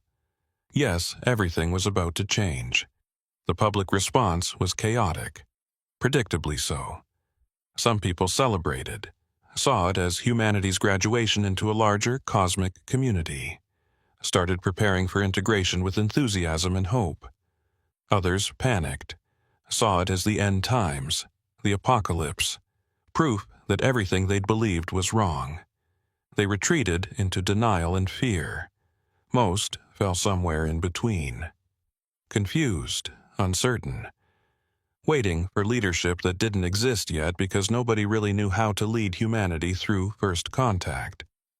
I got calls from news organizations, researchers, government agencies, everyone wanting my story, wanting to understand what I'd experienced. I did some interviews, shared what I knew, tried to help people understand that the beings weren't hostile, weren't invading, just offering partnership. But I kept most of the deep stuff private. The neurological changes, the enhanced perception, the way contact had fundamentally altered how I experienced reality. That felt too personal, too strange, and I wasn't sure people were ready for it. Jordan and I kept monitoring the tunnel, kept documenting. But it wasn't just about documentation anymore. We were becoming guides, teachers, helping others prepare for what was coming. The crossing points stabilized. Instead of sporadic appearances, they became permanent. The tunnel now had a constant shimmer at its entrance, a visual indication that it was active, that beings could cross at any time. Some did, every day. Small groups, individuals, coming through to explore, to study, to interact with humans who were willing. A whole new dynamic emerged. Humans and non-humans coexisting in the same space. Not always smoothly. There were misunderstandings, communication barriers, cultural differences that ran deeper than species, but we worked through them. Slowly, carefully, I had a regular visitor, the same being that had first touched my mind. I recognized its particular pattern of movement, its distinctive energy signature that I could somehow sense now. It would emerge from the tunnel about once a week, stand near my truck if I was there. We'd communicate, not always with words or images, sometimes just with presence, understanding flowing between us without the need for language. I learned things from it, about their society, their technology, their philosophy. They weren't a single species but a coalition, hundreds of different intelligences working together, sharing knowledge, supporting each other's development. They'd been doing it for millions of years, moving through the cosmos, making contact with emerging civilizations, offering partnership to those who were ready. Earth was just the latest. We were young, primitive in many ways, but we had potential, creativity, adaptability, qualities they valued. That's why they were offering us a place in their community, not because we were advanced, but because we could contribute something unique. I asked it once about the timeline, how long until full integration? The answer was complex, layered with variables and contingencies, but the core message was clear. Years, not decades. The changes were accelerating. The crossing points would continue opening. More beings would come through. More humans would adapt. The two realities would blend gradually until the distinction became meaningless. But there would be resistance, conflict, people who couldn't or wouldn't accept the new reality. That was expected, natural. Every civilization went through it. The key was having enough people who embraced integration to guide the others, to demonstrate that coexistence was possible, beneficial even. That's where people like me came in.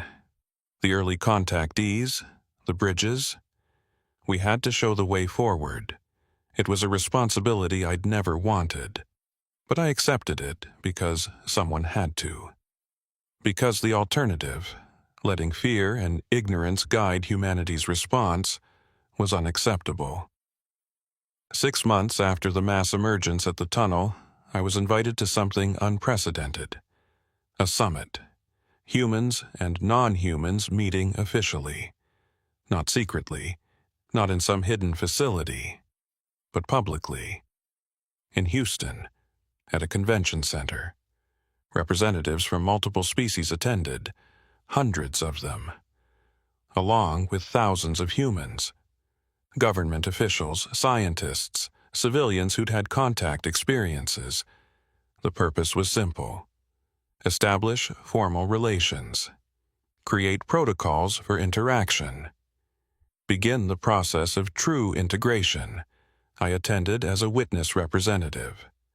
Someone who'd been there from the beginning, who could speak to the reality of contact from direct experience. The summit lasted 3 days.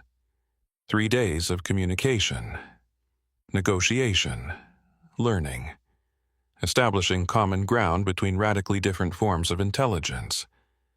It was messy, difficult, frustrating at times, but also exhilarating, historic, the first real steps toward something humanity had dreamed about for centuries. By the end, we had agreements, not treaties exactly, the beings didn't think in those terms, but understandings, frameworks for cooperation, guidelines for interaction. And we had hope, real hope that this could work, that humanity could take its place among the cosmic community without losing what made us human. I drove home after the summit, exhausted but satisfied. Stopped at the tunnel on the way just to see it. The shimmer at the entrance was constant now, bright enough to see from a distance, a permanent gateway between our reality and theirs. As I watched, a figure emerged, not one I recognized, smaller than most I'd seen. It looked around, seemed to orient itself, then walked off into the night. Just another being going about its business, using the crossing point like a commuter using a subway station. It was becoming normal, routine, part of the landscape of reality. That's when I realized we'd truly crossed a threshold, when the impossible became mundane, when contact went from extraordinary to ordinary. The world hadn't ended. Humanity hadn't been conquered or destroyed. We'd just expanded, grown, accepted a larger truth about our place in the universe. The engine that died at the tunnel was just the beginning, a wake-up call, a signal that something was changing. And now the change was here, real, undeniable. The question wasn't whether it was happening anymore. The question was how we would respond. I'd made my choice, chosen to engage, to understand, to help others understand. Not everyone would make the same choice. Not everyone was ready, but enough of us were, enough to make it work. I still drive past that tunnel regularly. Still stop sometimes. Still watch for the lights. They appear occasionally, less frequently now, like they're satisfied with the progress, like they've accomplished what they needed to. The figures still emerge sometimes, still walk into the darkness, still doing whatever they do in their space beyond ours. And I'm okay with not fully understanding it. Not yet, because understanding takes time, takes patience, takes willingness to sit with uncertainty. And I've learned that some questions don't have quick answers. Some mysteries unfold slowly. Some truths reveal themselves gradually. The tunnel taught me that. The tunnel and the beings who use it. I'm grateful for the lesson, even if it terrified me at first. Even if it upended everything I thought I knew, because now I know more, see more, understand more, and I can help others do the same. That's enough. For now, the rest will come in time, when we're ready.